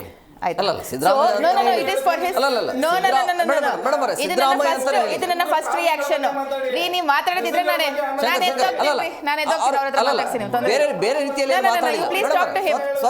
First reaction ಅಲ್ಲಿ ಅವರು ನನ್ನನ್ನು ಇಂಟರಪ್ಟ್ ಮಾಡಿದ್ರೆ ಇಡೀ ಡಿಬೇಟ್ ನಡೆಯೋಕೆ ಬಿಡಲ್ಲ. ನಾನು ಹೇಳ್ತಾ ಇದ್ದೀನಿ ಭಾಳ ಕ್ಲಿಯರ್ ಆಗಿ, ನನ್ನ ಬಗ್ಗೆ ಗೊತ್ತಿದೆ ನಿಮಗೆ, ಅರ್ಥ ಆಯ್ತಾ? ನಾನು ಕ್ಲಿಯರ್ ಕಟ್ಟಾಗಿ ಹೇಳ್ತಾ ಇದ್ದೀನಿ. 2012 ಅದಾದ ನಂತರದಲ್ಲಿ ಎಕ್ಸಾಮ್ ನಡೆದಿದ್ದು 2015, ಅದು ನಮ್ಮ ಸರ್ಕಾರದ ಅವಧಿಯಲ್ಲಿ. ಅದಾದ ನಂತರದಲ್ಲಿ ಮತ್ತೆ ಎಕ್ಸಾಮ್ ನಡೆದದ್ದು 2017, ನಮ್ಮದೇ ಸರ್ಕಾರದ ಅವಧಿಯಲ್ಲಿ. ಅದಾದ ನಂತರದಲ್ಲಿ ಮತ್ತೆ ಎಕ್ಸಾಮ್ ನಡೆದಿದ್ದು 2020, ನಾವು ಕೊಯಿಲೇಷನ್ ಸರ್ಕಾರದಲ್ಲಿದ್ದಾಗ ಗೆಜೆಟೆಡ್ ಹೊರಡಿಸಿದಂತಹ ಸಂದರ್ಭದಲ್ಲಿ ಆ ಎಕ್ಸಾಮ್ ಆವಾಗ ನಡಿಬೇಕಾಗಿತ್ತು. ಕೇಂದ್ರದ ಚುನಾವಣೆ ಇದ್ದ ಕಾರಣ ಆ ಸಂದರ್ಭದಲ್ಲಿ ಎಕ್ಸಾಮ್ ಪೋಸ್ಟ್ಪೋನ್ ಆಯಿತು. ಅದು 2 ಸತಿ ಮುಂದೆ ಹೋಗಿ ಕೊನೆಗೆ 2020ರಲ್ಲಿ ಇವರ ಅವಧಿಯಲ್ಲಿ ಅಂತ ಬೇಕಾದ್ರೆ ಇವ್ರು ಕರ್ಕೊಳ್ಬಹುದೇನೋ ಏನೋ ಎಕ್ಸಾಮ್ ನಡೀತು. ಇವ್ರು ಇದ್ದಂಥ ಅವಧಿಲಿ ಇವ್ರು ಇವತ್ತಿನ ದಿನ ಮಾತಾಡ್ತಾ ಇದಾರಲ್ಲ ಹಗರಣ ಇನ್ನೊಂದು ಮತ್ತೊಂದು, ನಾನು ಸಮಸ್ಯೆ ಇಲ್ಲ ಅಂತ ಹೇಳ್ತಾ ಇಲ್ಲ. ಇವರಿದ್ದಂಥ ಸಂದರ್ಭದಲ್ಲಿ ಇವ್ರು ಹೇಳೋವಂಥದ್ದು ಏನೋ ಮಾಡಿರೋದೇ 10 ವರ್ಷದಲ್ಲಿ ಒಂದೇ ಒಂದು ಎಕ್ಸಾಮು. ಇವ್ರಿಗೆ KPSCನ ಸರಿ ತಗೊಂಬರ್ಬೇಕು, ಅದಕ್ಕೆ ಒಂದು ಒಳ್ಳೆ ಕಮಿಷನರ್ನ ನೇಮಕ ಮಾಡಬೇಕು, ಅಲ್ಲಿರುವಂಥ ಅಧಿಕಾರಿಗಳನ್ನ ದಾರಿಗೆ ತರಬೇಕು, ಅಲ್ಲಿ ನಡೀತಾ ನಡೀತಾ ಇರುವಂತಹ ಹಗರಣಕ್ಕೆ ಅದು ಒಂದು ಇಂಡಿಪೆಂಡೆಂಟ್ ಬಾಡಿ ಅಂತ ಕರ್ಸ್ಕೊಂಡ್ರು ಕೂಡ ಇವತ್ತಿನ ದಿನ ಸರ್ಕಾರದ ಎಷ್ಟೋ ಅಧಿಕಾರಿಗಳಾಗಿರ್ಲಿ ಮಂತ್ರಿಗಳಾಗಿರ್ಲಿ ಅದನ್ನ ಒಂದು ಅಧೀನಕ್ಕೆ ತೆಗೆದುಕೊಳ್ಳೋದಕ್ಕೆ ಆಗ್ತಾ ಇಲ್ಲ. ಇದನ್ನ ಕೋರ್ಟ್ಗಳು ಚೀಮಾರಿ ಹಾಕ್ತಾ ಇದೆ. ನಾನು ಇಲ್ಲಿ ಕುತ್ಕೊಂಡು ಮಾತಾಡ್ಬೇಕಾಗಿಲ್ಲ ಆಯ್ತಾ. ಇದು ಯಾವುದೋ ಒಂದು ಸರ್ಕಾರದ ವೈಫಲ್ಯ ಅಂತ ನಾನು ಹೇಳ್ತಾ ಇಲ್ಲ. ಆ UPSC ನಡೆಯುವಂತ ಒಂದು ಮಾದರಿಯಲ್ಲಿ KPSC ನಡೆಯೋದಿಲ್ಲ ಅನ್ನೋದು ಎಲ್ರಿಗೂ ಕೂಡ ಗೊತ್ತಿರೋದು. ಎಷ್ಟೋ ಜನರ ಹೆಣ್ಣು ಮಕ್ಕಳ ಗಂಡು ಮಕ್ಕಳ ಉತ್ತರ ಕರ್ನಾಟಕದ ಬಡವರ ರೈತರ ಮಕ್ಕಳ ಒಂದು ಗೋಳು, ಇದು ಒಂದು ಅಳಲು, ಅವರ ಕನಸು KPSC ಅನ್ನುವಂಥದ್ದು. ಎಷ್ಟೋ ಜನ ದೆಹಲಿಗೆ ಹೋಗಿ UPSC ಮಾಡುವಂತ ಒಂದು ಯೋಚನೆಯಲ್ಲೋ ಅಥವಾ ಸಂದರ್ಭದಲ್ಲೋ ಇರೋದಿಲ್ಲ. ಆದ್ರೆ KPSC ನಾನು ಮಾಡ್ತೀನಪ್ಪ, ನಾನು ಎಲ್ಲೋ ಒಂದ್ ಕಡೆ ಸೆಟ್ಲ್ ಆಗಬಹುದೇನೋ ಅನ್ನುವಂಥದ್ದು. ವೀರೇಂದ್ರ ಕತ್ತ ಕಾಯ್ತಿದ್ರು ಇವರು ಸರ್ಕಾರದಲ್ಲಿದ್ದಾಗ. ಒಂದೇ ಒಂದು ಎಕ್ಸಾಮ್ ಮಾಡೋದಕ್ಕೆ ಯೋಗ್ಯತೆ ಇಲ್ಲ. ಒಳಗಡೆ ಹಾಕಿದೀವಿ. ಒಂದೇ ರೀ ಸುಮ್ನಿರ್ರಿ, ಕಂಡಿದ್ದೀವಿ ನಾವು. ಒಂದೇ ಒಂದು ಎಕ್ಸಾಮ್ ಮಾಡೋದಕ್ಕೆ ಯೋಗ್ಯತೆ ಇಲ್ಲ. ಅಲ್ಲಿ ಒಂದೇ ಒಂದು ರಿಫಾರ್ಮ್ ಅನ್ನ ತೆಗೆದುಕೊಂಡು ಬರೋದಕ್ಕೆ ಇವ್ರ ಕೈಲಿ ಸಾಧ್ಯ ಆಗ್ಲಿಲ್ಲ. Solution for them is the solution. ನೀವು ಮಾತಾಡೋದಿದ್ರೆ ನನ್ನನ್ನ ರಾಜಕೀಯ ಮಾತಾಡಕ್ಕೆ ಬಂದಿರೋದು ನಾನಿಲ್ಲಿ ಆಯ್ತಾ. ನೀವು ರಾಜಕೀಯ ಮಾತಾಡಿದ್ಮೇಲೆ ನಾನು ರಾಜಕೀಯನೇ ಮಾತಾಡೋದಿಲ್ಲ. ನೀವು KPSC ಬಗ್ಗೆ ಮಾತಾಡಿದ್ರೆ ನಾನು KPSC ಬಗ್ಗೆ ಮಾತಾಡ್ತಾ ಇದ್ದೆ. ನೀವಿಲ್ಲಿ ಬಂದು ಮಾನ್ಯ ಮುಖ್ಯಮಂತ್ರಿಗಳನ್ನ ನಿದ್ರಾಮಯ್ಯ ಅಂತ ಹೇಳ್ತಿರಲ್ಲ, ಎಷ್ಟು ಧೈರ್ಯ ಇರಬೇಕು ನಿಮಗೆ, ಎಷ್ಟು ಧೈರ್ಯ ಇರಬೇಕು ನಿಮಗೆ. ಮಾನ್ಯ ಮುಖ್ಯಮಂತ್ರಿಗಳಿಗೆ ಹೆಸರಿಟ್ಟು ಕರೆಯೋದಕ್ಕೆ ಯೋಗ್ಯತೆ ಇಲ್ಲ ಅಂತಂದ್ರೆ ಯಾಕ್ರಿ ವಕ್ತಾರರ ಕೂತ್ಕೊತೀರಿ ಇಲ್ಲಿ? No please, no. ನಿದ್ರಾಮಯ್ಯ ಅಂತ ಹೇಳಿದ್ರೆ ನೀವು, ನಾನು ಇಲ್ಲಿ ಕೇಳಿಸ್ಕೊಂಡಿದ್ದೀನಿ, ರಿವೈಂಡ್ ಮಾಡಿ ತೋರಿಸ್ರಿ ಅಲ್ಲಿ ನೋಡೋಣ ನಾನು. ಅರ್ಥ ಆಯ್ತಾ? ಸೊ ಬಹಳ ಸ್ಪಷ್ಟವಾಗಿ ಇದು ನನ್ನ first reaction. Let me be very clear. ನಾನು ಇಡೀ ಡಿಬೇಟ್ ಇವತ್ತು ನಡೆಯಕ್ ಬಿಡಲ್ಲ. ಇದನ್ನ ನಾನು ಇವಾಗ ಖುಲ್ಲ ನಿಮ್ಗೆ ಓಪನ್ ಆಗಿ ಹೇಳ್ತಾ ಇದ್ದೀನಿ ಆಯ್ತಾ. ಒಂದು ವಿಚಾರ ಇಲ್ಲಿ ಸ್ಪಷ್ಟ. ಎಕ್ಸಾಮ್ ಕಂಡಕ್ಟ್ ಮಾಡಕ್ಕೆ ತಾಕತ್ತಿಲ್ದಿದ್ದವರು ಆ ಒಂದು ವ್ಯವಸ್ಥೆಯನ್ನ ಸರಿ ಮಾಡೋದಿಲ್ಲ. ಅದನ್ನ ನೀವು ಮಾಡ್ತಾ ಇದ್ರಿ, ಬಟ್ ನೀವು ಒಳಗೆ ನಡೀತಾ ಇದೆ ಅಂತ ಮಾಡ್ತಾ ಇದ್ರಿ, ಬಟ್ ಒಳಗಡೆ ಏನು ನಡೀತಿದೆ? ಕರ್ನಾಟಕದ ಎಕ್ಸಾಮ್ ನ ಹೈದರಾಬಾದ್ ಬಿಜೆಪಿ ಅವ್ರ ತರ ನಾವು ಬಿಹೇವ್ ಮಾಡ್ಬೇಕಿತ್ತಾ? ಸಮಸ್ಯೆ ಯಾವಾಗ ಆಗೋದಿಲ್ಲ? ಎಕ್ಸಾಮ್ ನಡೆಸದೇ ಇದ್ರೆ ಸಮಸ್ಯೆನೇ ಆಗೋದಿಲ್ವಲ್ಲ. ಹಾಗೆ ನಾವು KPSC ಎಕ್ಸಾಮ್ಗಳನ್ನ ನಡೆಸೋದೇ ಬೇಡ, ಅವಾಗ ಸಮಸ್ಯೆನೇ ಆಗೋದಿಲ್ಲ. ಅವಾಗ ಸ್ಟೂಡೆಂಟ್ಸಿಗೆ ಏನಿರುತ್ತೆ ಪ್ರಾಬ್ಲಮ್ಮು? ಎಕ್ಸಾಮ್ ನಡೆದಿಲ್ಲ ಅನ್ನೋದು ಒಂದೇ ಪ್ರಾಬ್ಲಮ್ ಇರುತ್ತೆ. ಅವಾಗ ಸರ್ಕಾರನ ಟೀಕ್ಸೋದಿಕ್ಕೂ ಸಾಧ್ಯ ಇಲ್ಲ. ನಾವು KPSC ಕಮಿಷನ್ ಮೇಲೆ ಎತ್ತು ಹಾಕ್ಬೋದು, ಅವರು ಇಲ್ಲ ಸರ್ಕಾರದಿಂದ ನಮಗೆ ಅನುಮತಿ ಸಿಕ್ಕಿಲ್ಲ ಅಂತ ಅವ್ರು ನಮ್ಮ ಮೇಲೆ ಎತ್ತು ಹಾಕ್ಬೋದು. ಇದನ್ನ ಮಾಡ್ಕೊಂಡು ಹಿಂಗೆ ಇವ್ರು ಹೆಂಗ್ ಸರ್ಕಾರ ಕಳೆದ್ರು ನಾವು ಹಂಗೆ ಕಳೆದು ಬಿಡ್ಬೇಕಾ? We have taken a step. ನಾವು ಎಕ್ಸಾಮ್ ನಡೆಸಿದೀವಿ ಆಯ್ತಾ. ಅಚಾತುರ್ಯ ನಡೆದಿಲ್ಲ ಅಂತ ನಾನು ಹೇಳ್ತಾ ಇಲ್ಲ. ಅಲ್ಲಿರುವಂತಹ ಅಧಿಕಾರಿಗಳ ಮೇಲೆ ಅಧಿಕಾರಿಗಳ ಮೇಲೆ ತನಿಖೆ ನಡೆಸಿದ್ವಿ. And in every nook and corner we are trying to set the whole commission right. This is what the effort has been. We are doing it from the Congress government. ಇವ್ರ ತರ ನಾವು ಎಕ್ಸಾಮ್ ನಡೆಸ್ದಿರಾ ಸುಮ್ಮನೆ ಕೂತ್ಕೊಂಡು ನಮಗೂ ಇದಕ್ಕೂ ಸಂಬಂಧನೇ ಇಲ್ಲ, ಉತ್ತರ ಕರ್ನಾಟಕದಿಂದ ಲಿಂಗಾಯತರು ಓಟ್ ತಗೊಳ್ಳೋಂತ ಬಿಜೆಪಿ ಅವರು ಅವ್ರ ಮಕ್ಕಳು ಸಾಯ್ತಾ ಇದ್ದಾರೆ ಇವತ್ತಿನ ದಿನ KPSC ಎಕ್ಸಾಮ್ ಬರೆಯೋದಕ್ಕೆ ಸಾಧ್ಯ ಆಗ್ದಿರಾ. ಇವರು ಇವತ್ತಿನ ದಿನ ಬಂದು ಇಲ್ಲಿ KPSC ಅವ್ರ ಬಗ್ಗೆ ಮಾತಾಡ್ತಾ ಇದ್ದಾರೆ. ಸಿದ್ದರಾಮಯ್ಯ ಕನ್ನಡ ರಾಮಯ್ಯ ಅಂತ ಮಾತಾಡ್ತಾರೆ. ಬಡವರ ಮಕ್ಕಳು ರೈತರ ಮಕ್ಕಳ ಬಗ್ಗೆ ಮಾತಾಡಿ. This is shame. ನಾನು ಬಹಳ ಸ್ಪಷ್ಟವಾಗಿ ಹೇಳ್ತೀನಿ, ಕಲ್ಯಾಣ ಕರ್ನಾಟಕದ ಪ್ರಿಯಾಂಕ್ ಖರ್ಗೆ ಖಾಲಿ ಪೇಪರ್ ನ್ಯಾಯ ಒದಗಿಸೋದಕ್ಕೆ ಸಾಧ್ಯ ಆಯ್ತಾ? ನ್ಯಾಯ ಒದಗಿಸೋದಕ್ಕೆ ಸಾಧ್ಯ ಆಯ್ತಾ? KPSC ಎಕ್ಸಾಮ್ ನಡೆಸೋದಕ್ಕೆ ಸಾಧ್ಯ ಆಯ್ತಾ? ಆಯ್ತು, ಇವತ್ತಿನ ದಿನ ನೋಡೋಣ, 4 ರಿಫಾರ್ಮ್ ಪಾಯಿಂಟ್ ತಗೊಂಬನ್ನಿ ನೋಡೋಣ. ಈಗ ನಿಮ್ಮ ರಾಜಕೀಯ ಒಂದೇ ನಿಮಿಷ, ನಿಮ್ಮ ರಾಜಕೀಯ ಕಿತ್ತಾಟದಿಂದ ಜನ ಅಭ್ಯರ್ಥಿಗಳು ಯುವಕರು ಓದ್ತಾ ಇರುವಂತ ಯುವಕರು ಬೀದಿಗೆ ಬರುವಂತ ಪರಿಸ್ಥಿತಿ ನಿರ್ಮಾಣ ಬಹಳ ನೋವಿದೆ. ಅದ್ರ ಬಗ್ಗೆ ನಾನು ಹೇಳ್ತಾ ಇದ್ದೀನಿ ಕೇಳಿ. ವೈಯಕ್ತಿಕವಾಗಿ KPSC ಅನ್ನೋ ಒಂದು ಸಿಸ್ಟಮ್ ಅನ್ನ ಇವತ್ತಿನ ತನಕ 64 ವರ್ಷಗಳಿಂದ ನಾವು KPSC ಈ ಒಂದು ಎಕ್ಸಾಮ್ ಅನ್ನ ನಡ್ಸ್ಕೊಂಡು ಬರ್ತಾ ಇರುವಂತದ್ದು ಸ್ವಾತಂತ್ರ್ಯದ ಪೂರ್ವದಲ್ಲಿ. ಇಲ್ಲಿ ತನಕ ಅದೊಂದು ಸಿಸ್ಟಮ್ ಅನ್ನ ಅದನ್ನ ಸರಿಯಾಗಿ ತೆಗೆದುಕೊಂಡು ಬರೋದಕ್ಕೆ ಯಾಕೆ ಸಾಧ್ಯ ಆಗ್ಲಿಲ್ಲ? Irrespective of court orders, irrespective of government intervention, ಅಲ್ಲಿ ಏನ್ ನಡೀತಾ ಇದೆ ಅನ್ನೋಂತ ಒಂದು ಸಮಸ್ಯೆ ನನಗೂ ಕೂಡ ಮನಸ್ಸಲ್ಲಿದೆ. ಆದ್ರೆ ಅದಕ್ಕೆ ಸೊಲ್ಯೂಷನ್ ಬಿಜೆಪಿ ಅವ್ರ ತರ ನಾವು ತೆಗೆದುಕೊಂಡು ಬರೋದಕ್ಕೆ ಆಗೋದಿಲ್ಲ. ಎಕ್ಸಾಮೇ ನಡೆಸೋದಿಲ್ಲ, ನಮಗೂ KPSCಗೂ ಸಂಬಂಧನೇ ಇಲ್ಲ. ನೀವು ಎಕ್ಸಾಮ್ ಬರೀರಿ, ಯಾವಾಗ ಎಕ್ಸಾಮ್ ನಡೆಸಿದಿರಿ ಹೇಳಿ? ನಿಮ್ಮ ಅವಧಿಯಲ್ಲಿ ಯಾವಾಗ ಎಕ್ಸಾಮ್ ನಡೆಸಿದಿರಿ? ಏನ್ ಮಾಡ್ತಿದ್ರಿ? ಬೊಮ್ಮಾಯಿ ಅವರ ಸರ್ಕಾರದಲ್ಲಿ ಏನ್ ಮಾಡ್ತಿದ್ರಿ? ಕತ್ತ ಕಾಯ್ತಿದ್ರೇನ್ರಿ? ಯಾಕ್ರಿ ಎಕ್ಸಾಮ್ ನಡೆಸಲಿಲ್ಲ? ನೋಡಿ, ಎಷ್ಟು ಜನ ಬಂದು ತಾವು ಎಷ್ಟು ಜನ ಬಂದು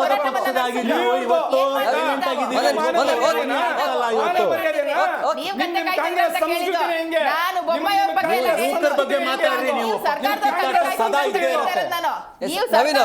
ಈಗ ಎರಡು ಪಕ್ಷಗಳ ಕಿತ್ತಾಟದಿಂದಾಗಿ ಸಹಜವಾಗಿ ಕರ್ಮಕಾಂಡ ಅಂತ ಮುಂದುವರಿತಾ ಇದೆ. ಬಟ್ ಅಭ್ಯರ್ಥಿಗಳು ಹಗಲು ರಾತ್ರಿ ಕಷ್ಟಪಟ್ಟು ಓದ್ತಿದ್ದಾರೆ.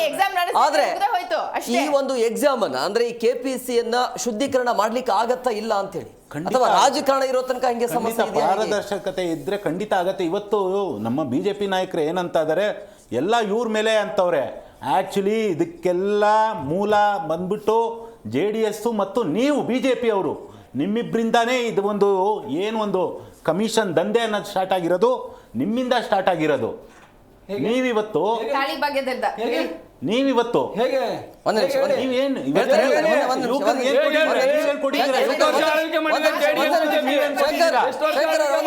ಎಷ್ಟು ವರ್ಷ ಮಾಡಿದ್ದಾರೆ, ಎಷ್ಟು ವರ್ಷ ಮಾಡಿದ್ದಾರೆ, ಎಷ್ಟು ಜನನ್ನ ನೇಮಕಾತಿ ಅವ್ರ ಕಡೆ ಅವ್ರನ್ನ ಮಾಡ್ತಿದ್ದಾರೆ ಅಂತ ನಾವು ವಿತ್ ದಾಖಲೆ ಕೊಡ್ತೀರಿ. ಯಾವ್ದಾರು MLA ಅವರ ಒಂದು ಪ್ರದೇಶದಲ್ಲಿ ನಮ್ಮ ಕ್ಷೇತ್ರದಲ್ಲಿ ಚೆನ್ನಾಗಿ ಓದ್ತಾ ಇದ್ದಾನೆ ಹುಡುಗ, ಇವನಿಗೆ ಕೆಲಸ ಕೊಡಿಸ್ಬೇಕು ಸರ್ಕಾರದ್ದು ಅಂತ ಯಾವನಾದ್ರು ಪಣ ತೊಟ್ಟಿದಾನ ಇವತ್ತವರೆಗೂ? ನಿಮಗೆ ಕೋಟಿ ಮಾಡಬೇಕು ಅನ್ನೋ ಒಂದು ಅಧಿಕಾರದ ಆಸೆ ಇದೆ. ಏನ್ ಮಾಡ್ಬೇಕು ಅನ್ನೋದು ನಿಮ್ಗೆ ಜವಾಬ್ದಾರಿ ಇಲ್ಲ. ನೀವು ಕೆಲಸ ಮಾಡೋರ್ಗೂ ಬಿಡಲ್ಲ, ನೀವು ಮಾಡಲ್ಲ, ಮಾಡೋರ್ಗೂ ಬಿಡಲ್ಲ. ಹೌದೌದೌದು ನೀವು ಹೇಳ್ತೀರಿ ಕಥೆ ಹೊಡಿತೀರಿ. ನೋಡಿ 2013 ಹೋಟ ಅಂತೇಳಿ ನೇತೃತ್ವದಲ್ಲಿ ಸಿದ್ದರಾಮಯ್ಯನವರು ಒಂದು ಕಮಿಟಿ ಮಾಡ್ತಾರೆ. ಇಲ್ಲಿ KPSC ಕರ್ಮಕಾಂಡಗಳು ನಡೀತಿದೆ, ಏನ್ ಮಾಡ್ಬೇಕು ಅಂತ ಯಡಿಯೂರಪ್ಪನವ್ರು ಏನ್ ಮಾಡಿದ್ರು ಅಂತ ಹೇಳಿ ಕೇಳಿ ಮೇಡಮ್. ಅಲ್ಲ, ಯಡಿಯೂರಪ್ಪನವ್ರು ಏನ್ ಮಾಡಿದ್ರು ಮಾತಾಡೋಣ ಇರಿ. 2012ರಲ್ಲಿ ಏನಾಗಿತ್ತು, 2011ರಲ್ಲಿ ಏನಾಗಿತ್ತು, 2010ರಲ್ಲಿ ಏನಾಗಿತ್ತು, ಅದ್ರ ಬಗ್ಗೆ ರಿಪೋರ್ಟ್ ಕೊಡಕ್ ಹೇಳಿ ನೋಡೋಣ. ಏನ್ ಮಾಡ್ತಿದ್ರಿ 2010ರಲ್ಲಿ? ವಾಪಸ್ ಬರ್ತೀನಿ ಮೇಡಮ್. ಏನ್ ಮಾಡಿದ್ರಿ 2011ರಲ್ಲಿ? ಅವ್ರಿಗೆ ಗೊತ್ತೇ ಇಲ್ಲ ಅದ್ರ ಬಗ್ಗೆ ಏನಾಗಿತ್ತು ಅಂತ, ಏನೂ ಇಲ್ಲ ಅವರಿಗೆ. ಶಂಕರ್, 2013ರಲ್ಲಿ ಹೋಟ ಅನ್ನೋರು ಎಕ್ಸ್ ಜಡ್ಜ್, ನಿವೃತ್ತ ಜಡ್ಜ್ ಅವ್ರ ನೇತೃತ್ವದಲ್ಲಿ ಒಂದು ಕಮಿಟಿ ಮಾಡ್ತಾರೆ. ಆ ಕಮಿಟಿ ಏನು ಸಜೆಷನ್ ಕೊಡ್ತಾರೆ ಸರ್ಕಾರಕ್ಕೆ, ಈ KPSCಯಲ್ಲಿ ಯಾವುದೇ ರೀತಿ ಈ ವಿದ್ಯಾರ್ಥಿಗಳಿಗೆ ಉಪಯೋಗ ಆಗೋ ಎಕ್ಸಾಮ್ ಮಾಡೋಕ್ಕೆ ಸಾಧ್ಯ ಇಲ್ಲ. ಇವರು ಮೋಸ್ಟ್ ಕರಪ್ಟ್ ಬಾಡಿ, ಇದನ್ನು ಮುಚ್ಚಿಬಿಡಿ, UPSC ಮಾದರಿಯಲ್ಲಿ ನಾವು ಹೊಸ ಬಾಡಿನ ಫಾರ್ಮ್ ಮಾಡಬೇಕು ಕರ್ನಾಟಕದಲ್ಲಿ ಅಂತ ಹೇಳ್ತಾರೆ. ಏನಾಯ್ತು ಕೇಳಿಸ್ಕೊಳ್ಳಿ ಮೇಡಮ್. 2013ರಲ್ಲಿ 2013ರಿಂದ 2018ವರೆಗೂ ಯಾರು ಮುಖ್ಯಮಂತ್ರಿ ಇದ್ರು ಸರ್? ಯಾಕೆ ಎಕ್ಸಾಮ್ ನಡೆಸಲಿಲ್ಲ? ಯಾರಿದ್ರು ಮುಖ್ಯಮಂತ್ರಿ? ಯಾಕೆ ಎಕ್ಸಾಮ್ ನಡೆಸಲಿಲ್ಲ? ಪೂರ್ಣ ಪ್ರಮಾಣದ ಮುಖ್ಯಮಂತ್ರಿ ಯಾರು? ಯಾಕೆ ಎಕ್ಸಾಮ್ ನಡೆಸಲಿಲ್ಲ? ಪೂರ್ಣ ಪ್ರಮಾಣದ ಮುಖ್ಯಮಂತ್ರಿ ಯಾರು? ಸಿದ್ದರಾಮಯ್ಯ ಅವರಲ್ವಾ? ನಿವೃತ್ತ ಜಡ್ಜ್ ಅವ್ರ ನೇತೃತ್ವದಲ್ಲಿ ಬಂತು ನೋಡಿ. ಅದು 2015 ವರ್ಷ ಏನ್ ಮಾಡಿದ್ರು ಸಿದ್ದರಾಮಯ್ಯ ರಿಫಾರ್ಮ್ಸ್?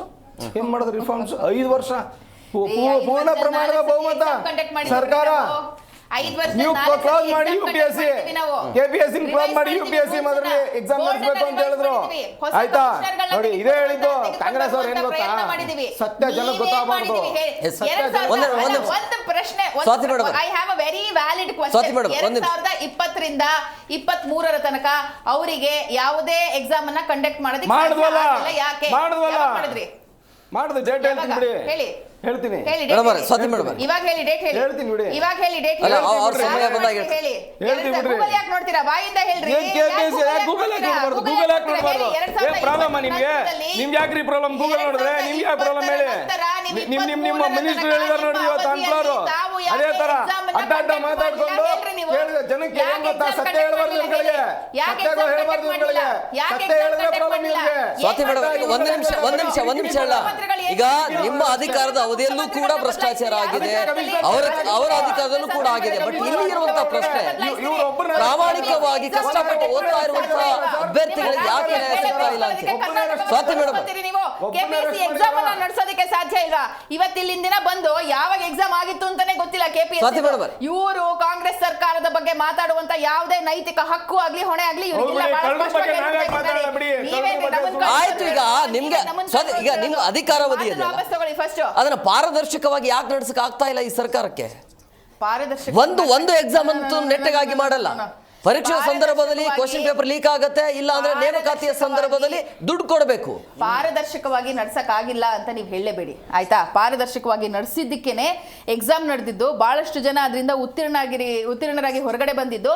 ಇವತ್ತಿನ ದಿನ ನೇಮಕಾತಿಗಳಿಗೆ ಉತ್ತೀರ್ಣರಾಗಿರೋ ಎಲ್ಲರೂ ಕೂಡ ಕೋಟಿ ಕೊಟ್ಟು ಬಂದಿದ್ದಾರೆ ಅನ್ನೋ ಆರೋಪ. ಇಲ್ಲ ಆರೋಪ 384 ಅಭ್ಯರ್ಥಿಗಳ ಪೈಕಿ ಏನ್ ಪಾಸ್ ಆಗಿದಾರಲ್ಲ, 300 ಜನ ಆ ರೀತಿ ಆರೋಪ ಇದ್ರೆ let them go to the court. We are also ready. We are all serenity. ಕೋರ್ಟಲ್ಲಿ KPSC ಅವರು ಬರ್ತಾ ಇಲ್ಲಲ್ಲ, KPSC ಯಾರು ಇದ್ದಾರೆ, ವಾದ ಮಾಡೋರು ಯಾರು ಇದ್ದಾರೆ? KPSC is an independent body. ನಾನೇ ಹೇಳ್ತಾ ಇದ್ದೀನಲ್ಲ, KPSC is an independent body.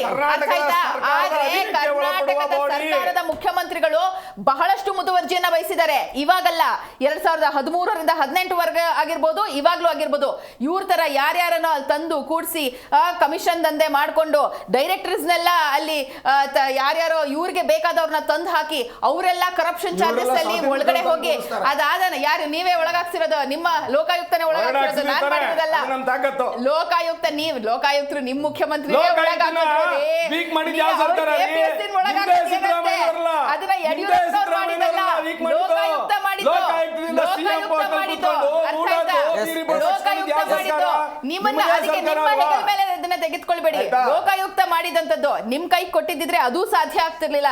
ಅವತ್ತಿನ ದಿನ ಬಂದಂತಹ ಹಗರಣಗಳಲ್ಲಿ ಇದು ಕೂಡ ಒಂದು. ನಿಮ್ ಸರ್ಕಾರ ಲೋಕಾಯುಕ್ತ ಅಂತ ನಡೆಸ್ರಪ್ಪ. ಕೆಪಿಎಸ್ಸಿ ಮಾಡೋ ಭ್ರಷ್ಟಾಚಾರನ ಕೆಪಿಎಸ್ಸಿನೇ ತನಿಖೆ ಮಾಡಿ ಯಾವ ಲೆಕ್ಕಾಚಾರ ಇದು? ಯಾರು ಪ್ರಶ್ನೆನೇ ಮಾಡಲ್ವಲ್ಲ, ಇವ್ರು ಮಾಡಿದ್ದು ಅದನ್ನೇ. ಆದ್ರೆ ನಾವು ಅದನ್ನ ಮಾಡ್ತಾ ಇಲ್ಲ. ನಾವು 8 ವರ್ಷ ಅಧಿಕಾರದಲ್ಲಿದ್ರು ಸಿದ್ದರಾಮಯ್ಯನವರು ನಾವು 4 ಸತಿ ಎಕ್ಸಾಮ್ ಕಂಡಕ್ಟ್ ಮಾಡಿದ್ವಿ. ಅಲ್ಲ, ನೀವು ಇದ್ದಾಗ್ಲೂ ಏನು ಮಾಡಿಲ್ಲ ಸರ್. ನೀವು ಇದ್ದಾಗ್ಲೂ ಈಗ ನಿಮ್ಗೆ ಧೈರ್ಯನೇ ಇಲ್ಲ ಸರ್, ಪ್ರಶ್ನೆ ಮಾಡಕ್ಕೆ ಧೈರ್ಯನೇ ಇಲ್ಲ. ನೀವು ನಿಯತ್ತಾಗಿದ್ರೆ ಪ್ರಶ್ನೆ ಮಾಡಬಹುದಾಗಿತ್ತು. ಅವಾಗ ಏನಿತ್ತು ಆರೋಪ? ನೇಮಕಾತಿ ಮಾಡುವಂತ ಸಂದರ್ಭದಲ್ಲಿ ಏನಿತ್ತು ಅವಾಗ ಯಾರಿದ್ರು? ಯಡಿಯೂರಪ್ಪ ವಿಜೇಂದ್ರ ಅವರ ಮನೆಗೆ ಹೋಗ್ತಾ ಇತ್ತು ಅಂತೆ. 8ರಿಂದ 13 ತನಕ ಯಾಕೆ ಮಾಡ್ಲಿಲ್ಲ ಎಕ್ಸಾಮ್? 8ರಿಂದ 13 ತನಕ ಯಾಕೆ ಎಕ್ಸಾಮ್ ಕಂಡಕ್ಟ್ ಮಾಡಲಿಲ್ಲ? ಅದನ್ನ ಹೇಳಿ ಹೋಗೋಣ. ನೀವು ಹಾಕ್ಸಿದಲ್ಲ, ಲೋಕಾಯುಕ್ತರು ಹಾಕ್ಸಿದಲ್ಲ, ನಮ್ಮ ಸರ್ಕಾರದಲ್ಲಿ ತೋರಿಸಿ ನೋಡಿ. ಅದ್ರಲ್ಲಿ ರಿಪೋರ್ಟ್ ಏನಿದೆ ಗೊತ್ತಾ? On the influence of BJP leader these people have been arrested ಅಂತ ಇದೆ. On the influence of BJP leaders they have been appointed and arrested by Lokayukta ಅಂತ ಇದೆ. ಬಹಳ ಸ್ಪಷ್ಟವಾಗಿ ಆಯ್ತಾ? ಅದ್ರಲ್ಲಿ ರಿಪೋರ್ಟ್ ತೆಗೆದು ನೋಡ್ರಿ. ಅದ್ರಲ್ಲಿ ಬಂದಿರುವಂತವ್ರು ಎಷ್ಟೋ ಜನ ಬಿಜೆಪಿ ನಾಯಕರು ಇನ್ಫ್ಲೂಯೆನ್ಸ್ ಇಂದಾನೆ ಬಂದಿರೋದು. ಅವ್ರುಗಳು ಕೇಸಲ್ಲಿದ್ದಾರೆ, ಎಷ್ಟೋ ಜನ ಶಾಸಕರು ಕೇಸಲ್ಲಿದ್ದಾರೆ, ಬಿಜೆಪಿ ಶಾಸಕರು ಇದ್ದಾರೆ ಆ ಕೇಸಲ್ಲಿ. ಇದು ನಾನ್ ಕೊಟ್ಟಿರೋ ರಿಪೋರ್ಟ್ ಅಲ್ಲ, ಲೋಕಾಯುಕ್ತ ಕೊಟ್ಟಿರೋ ರಿಪೋರ್ಟ್. 3 ವರ್ಷ ನಿಮ್ ಸರ್ಕಾರ ಇತ್ತು, ಏನ್ ಮಾಡಿದ್ರಿ? ನೀವೇನ್ ಮಾಡಿದ್ರಿ ಹೇಳಿ?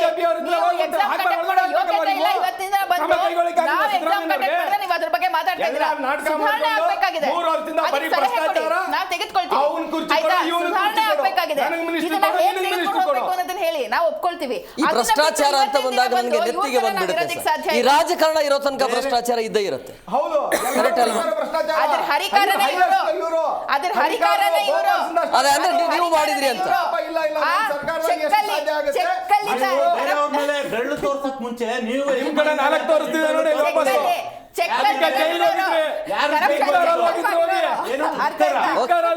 ಸ್ವಾಮಿ, ನೀವು ನಿಕ್ಕರ್ ಹಾಕೊಳಕ್ ಬರ್ದೇ ಇರೋದು ನೀವು.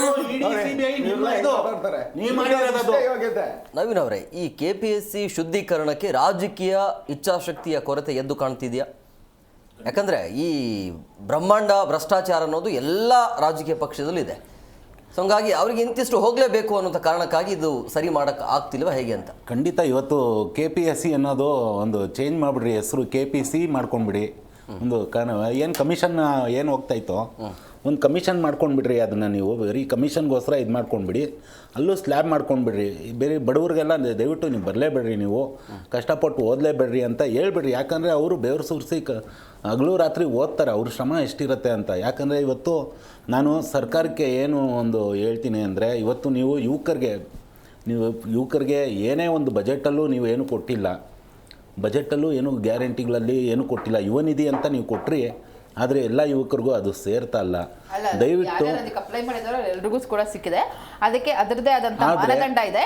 ಇವತ್ತಿನ ದಿನ ಸರಿಸುಮಾರು 1 ಲಕ್ಷ ಜನ ಕರ್ನಾಟಕದಲ್ಲಿ ಯುವ ನಿಧಿಯನ್ನ ಸ್ವೀಕರಿಸ್ತಾ ಇದ್ದಾರೆ. ನಮ್ಮ ಮಾಹಿತಿ ಇವತ್ತು ನೀವೊಂದು ಏನು ಈ ಗ್ಯಾರಂಟಿ ಇದೆಲ್ಲ ಕೊಟ್ಟಿದ್ದೀರೋ ಅದ್ರ ಜೊತೆಗೆ ನೀವೊಂದು ಏನು ಮಾಡಿ ಅಂದರೆ, ಒಂದು ಗ್ರಾಮೀಣ ಪ್ರದೇಶಗಳಲ್ಲೂ ಇವತ್ತು ಏನು ಕೋಚಿಂಗ್ ಸೆಂಟರ್ಸು ನಮ್ಮ ನಗರದಲ್ಲಿದೆಯೋ ಅದೇ ರೀತಿ ನೀವು ಗ್ರಾಮೀಣ ಪ್ರದೇಶದಲ್ಲೂ ಒಂದು ಕೋಚಿಂಗ್ ಸೆಂಟರ್ಸ್ನ ಫ್ರೀಯಾಗಿ ಓಪನ್ ಮಾಡಿ. ಕಲಿಯೋರು ಆಸಕ್ತಿ ಇರೋರು ಅಲ್ಲೂ ಕಲಿತಾರೆ. ಇವತ್ತು ಏನಾಗಿದೆ ಅಂದರೆ, ಗ್ರಾಮೀಣ ಪ್ರದೇಶದಲ್ಲಿ ಪಾಪ ಅವ್ರುಗಳಿಗೆ ಆದಷ್ಟು ಹೆಚ್ಚು ಬುಕ್ಸ್ ಆಗಲಿ, ಒಂದು ಕಂಪ್ಯೂಟರ್ಸು ಇದ್ರದ್ದು ವ್ಯವಸ್ಥೆ ಎಲ್ಲ ಇಲ್ಲ. ಯಾಕಂದ್ರೆ ಗ್ರಾಮೀಣ ಪ್ರದೇಶದಲ್ಲಿ ಸರ್ಕಾರಿ ಇವತ್ತು ವಸತಿ ಗೃಹಗಳಲ್ಲಿ ಇದೆ. ಇವತ್ತು ಆಯ್ತಾ? ಕೇಂದ್ರ ಸರ್ಕಾರದವ್ರದ್ದು ಇದು ಖಂಡಿತವಾಗ್ಲೂ ಇದೆ. ಕೇಂದ್ರ ಸರ್ಕಾರದವ್ರದ್ದು ಇದಲ್ಲಿ ಹೊಣೆ ಇದೆ. ಯಾಕಂದ್ರೆ ಪ್ರತಿಯೊಂದು ಹಳ್ಳಿಲೂ 24 ಗಂಟೆ 365 ದಿನ ನಾವು ಕರೆಂಟ್ ಕೊಡ್ತೀನಿ ಅಂದರು.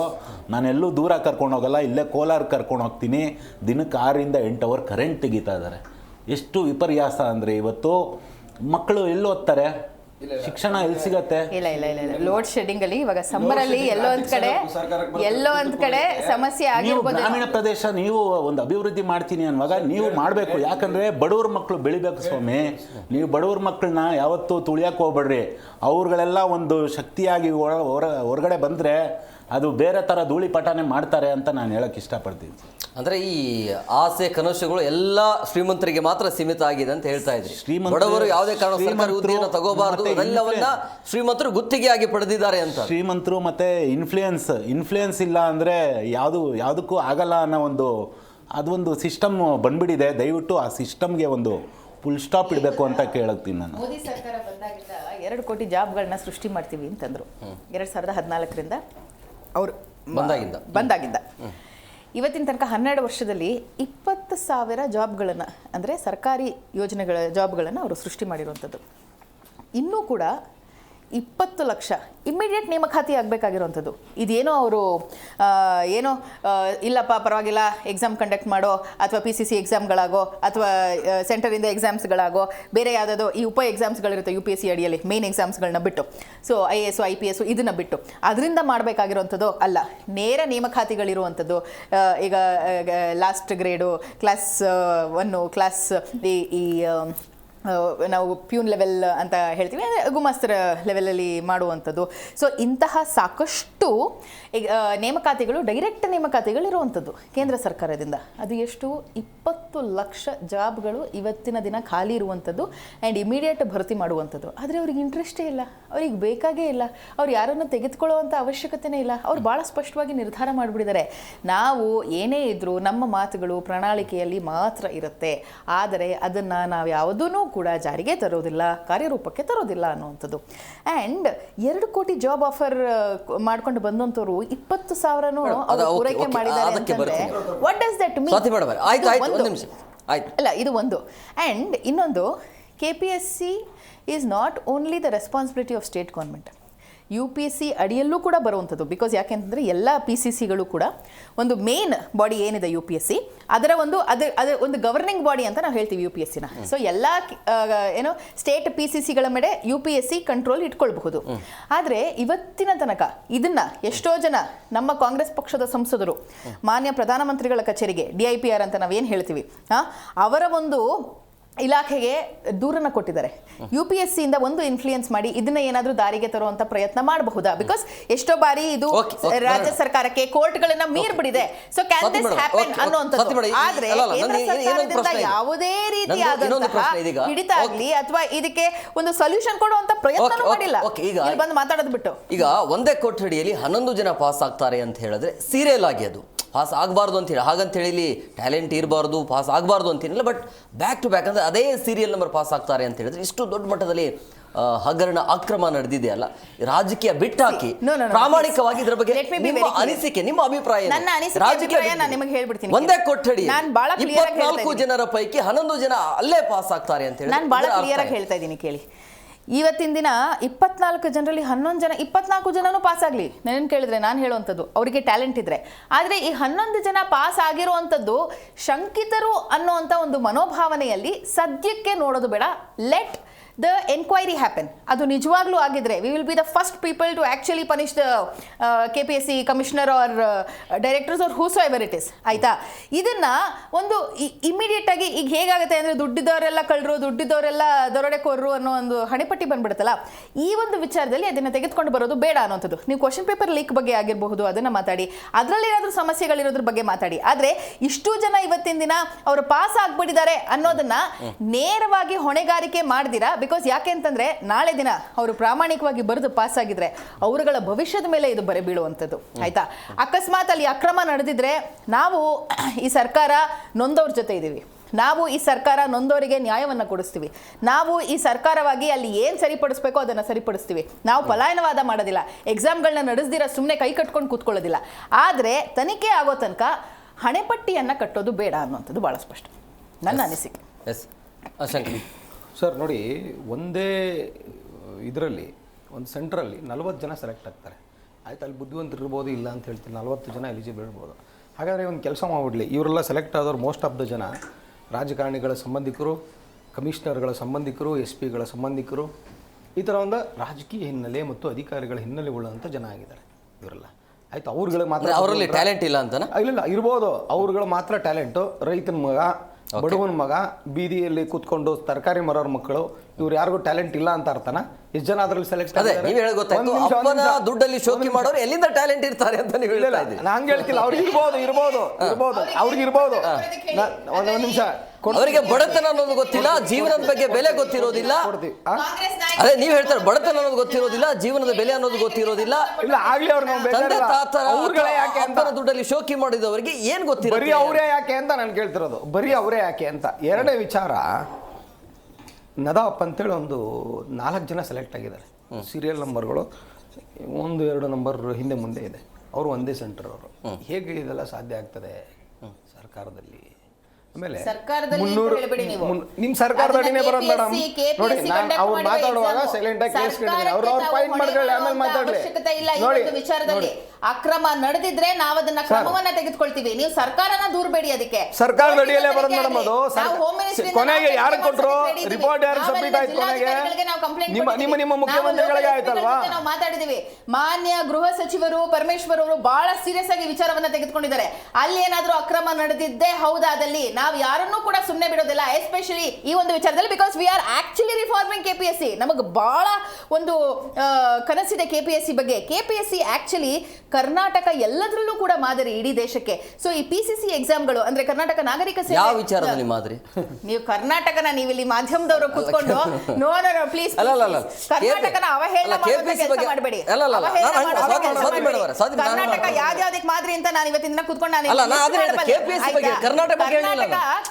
ಯಾವ್ದಕ್ಕೆ ಮಾದರಿ ಅಂದ್ರೆ ಏನದ್ರ ಅರ್ಥ? ಕರ್ನಾಟಕ ಬೇರೆ ಎಲ್ಲಾ ಸ್ಟೇಟ್ಗಳಿಗೂ ಅದನ್ನೇ ನಾನು ಹೇಳ್ತಾ ಇರುವಂತದ್ದು. ಕರ್ನಾಟಕ ನಾಗರಿಕ ಸೇವೆ ಮಾತ್ರ ಇದರಲ್ಲಿ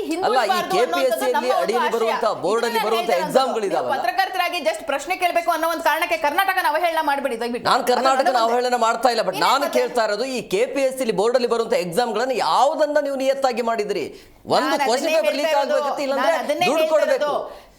ಯಾಕೆ UPSC ತರ ಅಲ್ಲಿ ಸಂದರ್ಶನ ಮಾಡುವಂತ ಸಂದರ್ಭದಲ್ಲಿ UPSC ತರ ಯಾಕೆ ಲೈವ್ ರೆಕಾರ್ಡ್ ಇರೋದಿಲ್ಲ? KPSC ಯಾಕೆ ಬರಬಾರದು? ಅದು ಸರ್ಕಾರ ಅದನ್ನ ಹೊರತುಪಡಿಸಿ ಪ್ರೈವೇಟ್ ಸೆಕ್ಟರ್ ಅಲ್ಲೂ ಕೂಡ Karnataka is a role model for many States. ಇದ್ರೆ ಕರ್ನಾಟಕ ತರ ಇರ್ಬೇಕಪ್ಪ, ಇದ್ರೆ ಬೆಂಗಳೂರಿನ IT ಸಿಟಿ ತರ ಇರ್ಬೇಕಪ್ಪ, ಇದ್ರೆ BBMP ತರ ಇರ್ಬೇಕಪ್ಪ, ಇವಾಗ GB ಆಗಿರುವಂತದ್ದು. ಸೊ ಈ ರೀತಿಯಾದಂತ ಎಷ್ಟೋ ಮಾನದಂಡಗಳು ಕರ್ನಾಟಕಕ್ಕಿದೆ ಇವತ್ತಿನ ದಿನ. ಇರಿಗೇಷನ್ ಪ್ರಾಜೆಕ್ಟ್ಗಳಿದ್ರೆ ಇದ್ರೆ ಕರ್ನಾಟಕ ತರ ಇರ್ಬೇಕಪ್ಪ, ಅಥವಾ ಸ್ಟೇಟ್ ಹೈವೇಗಳಿದ್ರೆ ಇದ್ರೆ ಕರ್ನಾಟಕ ತರ ಇರಬೇಕಪ್ಪ. ಈ ರೀತಿಯಾದಂತ 1000 ನಾನು ಲಿಸ್ಟ್ ಮಾಡ್ತೀನಿ ಕರ್ನಾಟಕದ ಬಗ್ಗೆ. ಅದೇ ಮಾದರಿಯಲ್ಲಿ KPSCಯೂ ಕೂಡ ಬೇರೆ ರಾಜ್ಯಗಳಿಗೆ ಮಾದರಿ ಆಗಬೇಕು. ನಮ್ಮ ಸರ್ಕಾರಕ್ಕಿದೆ, ಎಸ್ಪೆಷಲಿ ಮಾನ್ಯ ಮುಖ್ಯಮಂತ್ರಿಗಳಿಗೆ ಇದು ತುಂಬಾ ಇದೆ. ಇದನ್ನ ಅವ್ರು ಇವತ್ತಿಂದ ಹೇಳ್ತಿರೋಂಥದ್ದಲ್ಲ, 2013ರಿಂದ ಅವರ ಅಧಿಕಾರಕ್ಕೆ ಬಂದ ನಂತರದಿಂದ ಅವ್ರು ಹೇಳ್ತಾ ಇರುವಂತದ್ದು. ಸಾಕಷ್ಟು ರಿಫಾರ್ಮ್ ಮಾಡೋದಕ್ಕೆ ಇದರಲ್ಲಿ ತೆಗೆದುಕೊಂಡು ಬಂದಿರುವಂತದ್ದು. 2013ರಲ್ಲಿ ನಾವು ಬಂದು ಎಕ್ಸಾಮ್ ಅನ್ನ ರಿವೈಸ್ ಮಾಡಿದಾಗ 2012ರಲ್ಲಿ ಸಮಸ್ಯೆ ಆಗಿತ್ತು, ಎಕ್ಸಾಮ್ ಆಗಿತ್ತು. ಸೊ ಅದನ್ನ ಬ್ಯಾನ್ ಮಾಡಿ ಮತ್ತೆ 2015ರಲ್ಲಿ ನಾವು ಎಕ್ಸಾಮ್ ತರೋದಕ್ಕಿಂತ ಮುಂಚೆ 2 ವರ್ಷಗಳಲ್ಲಿ ಸಾಕಷ್ಟು ರಿಫಾರ್ಮ್ಸ್ ಅನ್ನ ನಾವು ತೆಗೆದುಕೊಂಡು ಬಂದ್ವಿ. ಸ್ಟೂಡೆಂಟ್ಸ್ಗಳನ್ನ ಕರೆಸಿ ಕೂಡಿಸಿ ಮಾತಾಡಿಸಿ ನಾವು ಭರವಸೆಯನ್ನು ಕೊಟ್ವಿ. ಎಷ್ಟೋ ಕಡೆಗಳಲ್ಲಿ ಸೆಂಟರ್ಗಳನ್ನು ಓಪನ್ ಮಾಡಿದ್ವಿ. ಎಷ್ಟೋ ನಮ್ಮ ವಸತಿ ಕೇಂದ್ರಗಳಲ್ಲಿ, ನಮ್ಮ SC ST ಶಾಲೆಗಳಿರಬಹುದು, ಅಲ್ಲಿ ನಾವು ಏನು KPSC ಕೋಚಿಂಗ್ ಸೆಂಟರ್ಗಳನ್ನ ನಾವು ಓಪನ್ ಮಾಡಿದ್ವಿ. ಅಂಡ್ KPSC ಇಂದ ಎಷ್ಟೋ ಜನ ಅಲ್ಲಿ ಏನು ಇವತ್ತಿನ ದಿನ ವ್ಯಾಲ್ಯೂಯೇಷನ್ ಬರ್ತಾರೆ, ಆಯ್ಕೆ ಮಾಡುವಂತ ಸಂದರ್ಭದಲ್ಲಿ UPSC ಯಾವ ರೀತಿಯಾಗಿ ಸಂದರ್ಶನ ಲೈವ್ ಇರುತ್ತಲ್ಲ, ಲೈವ್ ರೆಕಾರ್ಡ್ ಇರುತ್ತಲ್ಲ, KPSC ಯಾಕೆ ಆಗ್ತಾ ಇಲ್ಲ ಲೈವ್ ರೆಕಾರ್ಡ್? ಸಂದರ್ಶನ ಮಾಡುವಂತ ಸಂದರ್ಭದಲ್ಲಿ, ಇಂಟರ್ವ್ಯೂ ಮಾಡುವಂತ ಸಂದರ್ಭದಲ್ಲಿ ನಾವು ಬಹಳ ಸ್ಪಷ್ಟವಾಗಿ ಹೇಳಿದೀವಿ ಇದು ಲೈವ್ ರೆಕಾರ್ಡ್ ಆಗ್ಬೇಕು ಅಂತ. ಅದ್ರಲ್ಲಿ ನಮ್ಮ ತಡೆ ಅಂತೂ ಖಂಡಿತ ಇಲ್ಲ. 2000 ಈಗ ಏನು ಎಕ್ಸಾಮ್ ನಡೆದಿದೆ, ಈಗ ಮೇನ್ಸ್ ಎಕ್ಸಾಮ್ ಆಯ್ತಾ, ಇಂಟರ್ವ್ಯೂ ಆಗಿ ನೆಕ್ಸ್ಟ್ ಬರುವಂತ ಎಕ್ಸಾಮ್ಗಳಿಗೆ ನಾವು ಸ್ಪಷ್ಟವಾಗಿ ಹೇಳಿದ್ವಿ. UPSC ಮಾದರಿಯಲ್ಲಿ UPSC ಕೂಡ ರೆಕಾರ್ಡಿಂಗ್ ಇತ್ತೀಚೆಗೆ ಶುರು ಆಗಿರುವಂತ. ಯಾರು ಹೇಳಿದ್ರು ಮೇಡಮ್? ಯಾರು ಹೇಳಿದ್ರು? ಮಾದರಿಯಲ್ಲಿ ನೀವು ಅಂದ್ರೆ ಯಾರು? KPSC ಯಲ್ಲೂ ಕೂಡ ಯಾರು ಹೇಳಿದ್ರು ಮೇಡಮ್? ನೀವು ಅಂದ್ರೆ ಯಾರು ಹೇಳಿದ್ರು ಹೇಳಿ? ಯಾವಾಗ ಹೇಳಿದ್ರಿ? ಎಲ್ಲಿ ಹೇಳಿದ್ರಿ? ಮಾನ್ಯ ಮುಖ್ಯಮಂತ್ರಿಗಳು ಬಹಳ ಕರೆಕ್ಟ್ ಆಗಿ ಎಲ್ಲಿ ಹೇಳಿದ್ದಾರೆ? ಯಾವಾಗ ಹೇಳಿದ್ದಾರೆ? ಕೊಡಿ. ಆದ್ರೆ despite all those things KPSC is an independent body ಅನ್ನೋದನ್ನ ನಾವು ಮರೆಯೋದಿಕ್ ಸಾಧ್ಯ ಇಲ್ಲ, ಅಥವಾ ನಾವು ಅದನ್ನ ನೆನಪಲ್ಲಿ ಇಟ್ಕೊಳ್ಬೇಕು. ಆದ್ರೆ ಅದನ್ನ ಹೊರತುಪಡಿಸಿಯೂ ಕೂಡ ಅಲ್ಲಿ ಆಗುವಂತ ಯಾವುದೇ ಸಮಸ್ಯೆಗಳಿದ್ರು ನಾವು ಅದಕ್ಕೆ ರೆಸ್ಪಾನ್ಸಿಬಿಲಿಟಿ ತಗೊಳ್ಳೋದಕ್ಕೆ ರೆಡಿ ಇದೀವಿ. ಅದಕ್ಕೆ ಇವತ್ತಿನ ದಿನ ಎಕ್ಸಾಮ್ಗಳನ್ನ ನಡೆಸ್ತಾ ಇರುವಂತದ್ದು, ಎಷ್ಟೋ ಸೆಂಟರ್ಗಳಲ್ಲಿ ನಿಗವನ್ನ ವಹಿಸಿರುವಂತದ್ದು, ಎಷ್ಟೋ ಜನ ಎಷ್ಟು ಖುಷಿಯಾಗಿ ಕಣ್ಣಲ್ಲಿ ನೀರು ಹಾಕೊಂಡು ಹೋದ್ರು ಗೊತ್ತಾ. 10 ವರ್ಷಗಳಿಂದ ಸರಿಯಾಗಿ ಎಕ್ಸಾಮ್ಗಳು ನಡೆದಿರ್ಲಿಲ್ಲ. ಬಿಜೆಪಿ ಅವಧಿಯಲ್ಲಂತೂ 3-4 ವರ್ಷ ಎಕ್ಸಾಮ್ಗಳೇ ನಡೆದಿರ್ಲಿಲ್ಲ. ಬೇಡ್ಕೊಂಡಿದ್ರು, ಹೋರಾಟಗಳನ್ನ ಮಾಡಿದ್ರು. ಈ 3 ವರ್ಷ ನೀವು ಅವಧಿಯಲ್ಲಿ ಇದ್ದಿದ್ದು ನಿಮ್ಗೆ ಹೋಗ್ಲಿ ಬಿಡಿ. 3 ವರ್ಷ ಇಲ್ಲ ಬಿಡಿ, ನೀವು ಇತ್ತೀಚೆಗೆ ಭಕ್ತಾರರಾಗಿ ಬಂದಿದ್ದೀರಿ, ನಿಮಗೆ ಗೊತ್ತಿಲ್ಲ ಬಿಜೆಪಿ ಹಿನ್ನೆಲೆ ಗೊತ್ತಿಲ್ಲ ಅಂತ ಅನ್ಸುತ್ತೆ. ಮೊದಲು ತಿಳ್ಕೊಳ್ಳಿ, ಆಮೇಲೆ ಬನ್ನಿ ಆಯ್ತಾ. ನೀರು ಹಾಕೊಂಡಿದ್ದಾರೆ, ಪ್ರೊಟೆಸ್ಟ್ ಮಾಡಿದ್ದಾರೆ, ಎಕ್ಸಾಮ್ಗಳನ್ನ ಕಂಡಕ್ಟ್ ಮಾಡಿ ನಮ್ಮ ಭವಿಷ್ಯದ ಜೊತೆ ಆಟ ಆಡ್ಬೇಡಿ ಅಂತ 10 ವರ್ಷಗಳ ಕಾಲ ಜನ ಇವತ್ತಿನ ದಿನ ಎಕ್ಸಾಮ್ಗಳನ್ನ ಫೇಸ್ ಮಾಡೋದಕ್ಕೆ ಸಾಧ್ಯ ಆಗ್ಲಿಲ್ಲ ಅಂತಂದ್ರೆ ಯಾರೇನು ಮಾಡೋದಕ್ಕೆ ಆಗೋದಿಲ್ಲ. ಅದನ್ನ ಧೈರ್ಯವಾಗಿ ನಾವು ಪಾರದರ್ಶಕವಾಗಿ ನಡೆಸ್ತೀವಿ ಅಂತ ಹೇಳಕ್ ಯಾಕೆ ಹಿಂದೇಟನ್ ಹಾಕ್ತಾ ಇದೀರಿ ಅಂತ ಹೇಳ್ತಾರೆ. ನೀವಲ್ಲ, ನಿಮ್ಮ ನಾಯಕರು, ನಿಮ್ಮ ನಾಯಕರು ಅದನ್ನ ಪಾರದರ್ಶಕವಾಗಿ ನಾವೇ ಕೊಟ್ಟಿರುವಂತ ಸ್ಟೇಟ್ಮೆಂಟ್ ಆಗತ್ತೆ. ನೋಡೋಣ ಬರೀ ಆರೋಪದ ಮೇಲೆ ಹೋಗ್ತಾ ಇದೆ. ನೋಡೋಣ ಅನ್ನೋ ರೀತಿಯಲ್ಲಿ ಹೋಗ್ತಾ ಇದೆ. ನಾವು ಹೇಳಿದೀವಿ, ಮಾನ್ಯ ಗೃಹ ಇಲಾಖೆಯಿಂದ ಬಹಳ ಸ್ಪಷ್ಟವಾಗಿ ಪರಮೇಶ್ವರ್ ಅವರು ಹೇಳಿದ್ದಾರೆ. ಒಟ್ಟು ಸೀಟ್ಗಳು ಎಷ್ಟು ಸರ್? 384 ಅಲ್ಲಿ 5% ಕನ್ನಡ ಮೀಡಿಯಂ ಅಂದ್ರೆ ಎಷ್ಟು ಸೀಟ್ ಬರ್ಬೇಕು ಸರ್? 19 ಸೀಟ್ ಬರ್ಬೇಕಲ್ವಾ? ಇವ್ರು ಮೀಸಲಿಟ್ಟಿದ್ದು ಎಷ್ಟು ಪರ್ಸೆಂಟ್ ಸರ್? ಎಷ್ಟು ಸೀಟ್ಗಳು? 6 ಸೀಟ್ಗಳು. ಆಯ್ತಾ? ಇದು ಕನ್ನಡಕ್ಕೆ ಮೋಸ ಅಲ್ವಾ? ಕನ್ನಡಿಗರಿಗೆ ಮೋಸ ಅಲ್ವಾ? ಆಮೇಲೆ ನಾಳೆ ಬೆಳಗ್ಗೆ ಕನ್ನಡ ಮೀಡಿಯಂ ಎಕ್ಸಾಮು 70,000 ಜನ ಅಟೆಂಡ್ ಆಗಬೇಕಾಗಿದೆ. ಮಳೆ ಬರ್ತಿದೆ. ಬೀದರಿಂದ, ಗುಲ್ಬರ್ಗದಿಂದ, ಬೆಳಗಾವಿಯಿಂದ ಬಂದು ಅಟೆಂಡ್ ಆಗ್ಬೇಕು ಎಕ್ಸಾಮ್ಗಳು. ಇವ್ರು ಹಿಂದಿನ ದಿವಸ ರಾತ್ರಿ ಹಾಲ್ ಟಿಕೆಟ್ ಬಿಡ್ತಾರೆ. ಅಟೆಂಡ್ ಆದಷ್ಟು ಜನ 350 ಜನ. ಇದು ಮೋಸ ಅಲ್ವಾ? ಇದು ಅನ್ಯಾಯ ಅಲ್ವಾ? ಇದು ಬಡವರ ಮಕ್ಕಳ ಮೇಲೆ ಹೊಟ್ಟೆ ಮೇಲೆ ಹೊಡೆಯೋ ಕೆಲಸ ಅಲ್ವಾ ಕಾಂಗ್ರೆಸ್? ದೂರಬೇಡಿ, ಇದಕ್ಕೆ ಸರ್ಕಾರನೇ ಅಲ್ವಾ? ಸರ್ಕಾರನೇ ಅಲ್ವಾ? ನೀವೇ ಅಲ್ವಾ ಸೆಕ್ರೆಟರಿ ಅಪಾಯಿಂಟ್ ಮಾಡಿದ್ದು? ನಮ್ಮ ಗಮನಕ್ಕೆ ಬಂದ ತಕ್ಷಣ ನಾವು ಅದನ್ನ ಸರಿಪಡಿಸ್ತೀವಿ. ಅಲ್ಲಿ ಆಯ್ಕೆ ಆದ ಮೆಂಬರ್ಸ್ ಯಾರು? ಸಾರಿಗೆ ಇಲಾಖೆ ಬಸ್ಗಳ ಅಲ್ಲಿ ಆಯ್ಕೆ ಆಗಿರುವಂತ ಮೆಂಬರ್ಸ್ ಮನೆಗೆ ಹೋಗಿ ಕರ್ಕೊಂಡು KPSC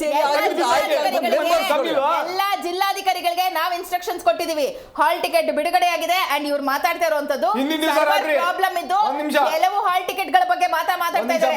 ಅದನ್ನ ಹೊರತುಪಡಿಸಿ 15 ದಿನಕ್ಕಿಂತ ಮುಂಚೆ ಬಂದಿರೋ ಹಾಲ್ ಟಿಕೆಟ್ ಬಗ್ಗೆ ಇವ್ರಿಗೆ ಮಾಹಿತಿ ಇಲ್ಲ ಅಂತ ಅನ್ಸುತ್ತೆ. ನಾನೇನು ಮಾಡೋದಕ್ಕಾಗೋದಿಲ್ಲ. ಅಲ್ಲ, ನಿಮ್ಮ ಕಿತ್ತಾಟ ಗುದ್ದಾಟದಿಂದಾಗಿ ಪಾಪ ಈಗ ಈ ಕೋರ್ಟ್ ಹೋಗಿದೆಯಲ್ಲ ಕೇಸ್, ಅದು ಎಲ್ಲ ಕೋರ್ಟ್ ಬಂದು ಅದೆಲ್ಲ ಕ್ಲಿಯರ್ ಆಗಿ ಬರೋಷ್ಟರಲ್ಲಿ ಅವರೆಲ್ಲರೂ ವಯಸ್ಸು ಮುಗ್ತಾ ಇಲ್ಲ, ವಯಸ್ಸು ಇರೋದಿಲ್ಲ. ನಾವು ಸ್ಪೆಷಲ್ ಇನ್ಸ್ಟ್ರಕ್ಷನ್ಸ್ ಕೊಟ್ಟಿದ್ದೀವಿ ಜಿಲ್ಲಾಧಿಕಾರಿಗಳ ಕಚೇರಿಯಿಂದ ಅವರ ಮನೆಗೆ ಹೋಗಿ ಇನ್ಫಾರ್ಮ್ ಮಾಡಿ ಕರ್ಕೊಂಡು ಬನ್ನಿ ಅಂತ. ನಿಮ್ಮ ಕೇಂದ್ರ ಇಲ್ಲಿದೆ ಅಂತೇಳಿ ಎಷ್ಟು ದಿವಸ ಮುಂಚೆ ಗೊತ್ತಾಗ್ಬೇಕು ಸರ್? ಒಬ್ಬ ರೈತನ ಮಗನಿಗೆ ಎಷ್ಟು ದಿವಸ? 2-3 ದಿವಸ ಮುಂಚೆ ಆದ್ರೂ ಗೊತ್ತಾಗ್ಬೇಕು. 15 ದಿನದ ಮುಂಚೆ ಗೊತ್ತಾಗಿದೆ ರೀ. ಹಾಲ್ ಟಿಕೆಟ್ ಇಶ್ಯೂ ಮಾಡಿದ್ವಿ ಆಯ್ತಾ? ಆಮೇಲೆ ಮೂರು ಸೆಟ್ ಅಲ್ಲಿ ಇಶ್ಯೂ ಆಗಿರೋದು. ಒಂದು 1 ದಿನದ ಮುಂಚೆ, ಒಂದು 15 ದಿನದ ಮುಂಚೆ, ಒಂದು 13 ದಿನದ ಮುಂಚೆ. 3 ಸೆಟ್ ಅಲ್ಲಿ ಹಾಲ್ ಟಿಕೆಟ್ ಇಶ್ಯೂ ಆಗಿರೋದು. ಹಿಂದಿನ ದಿನ ಇಶ್ಯೂ ಆಗಿರುವಂತದ್ದು ನಾನು ಒಪ್ಕೊಳ್ತೀನಿ. ಕೆಲವು ಒಂದಿಷ್ಟು ಒಂದು 5 to 10% ಎಷ್ಟೋ ಜನಕ್ಕೆ ಹಿಂದಿನ ದಿನ ಇಶ್ಯೂ ಆಗಿದೆ.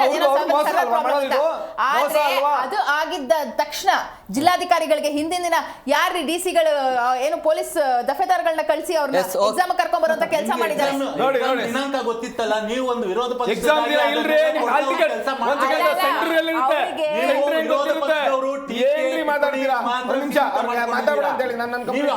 ಕೊಡಿಸಬಹುದಾಗಿತ್ತಲ್ಲ. ಎಕ್ಸಾಮ್ ಡೇಟ್ ಅನೌನ್ಸ್ ಆಗಿದೆ. KPSC ಯಾರು ಬರ್ತೀರಿ?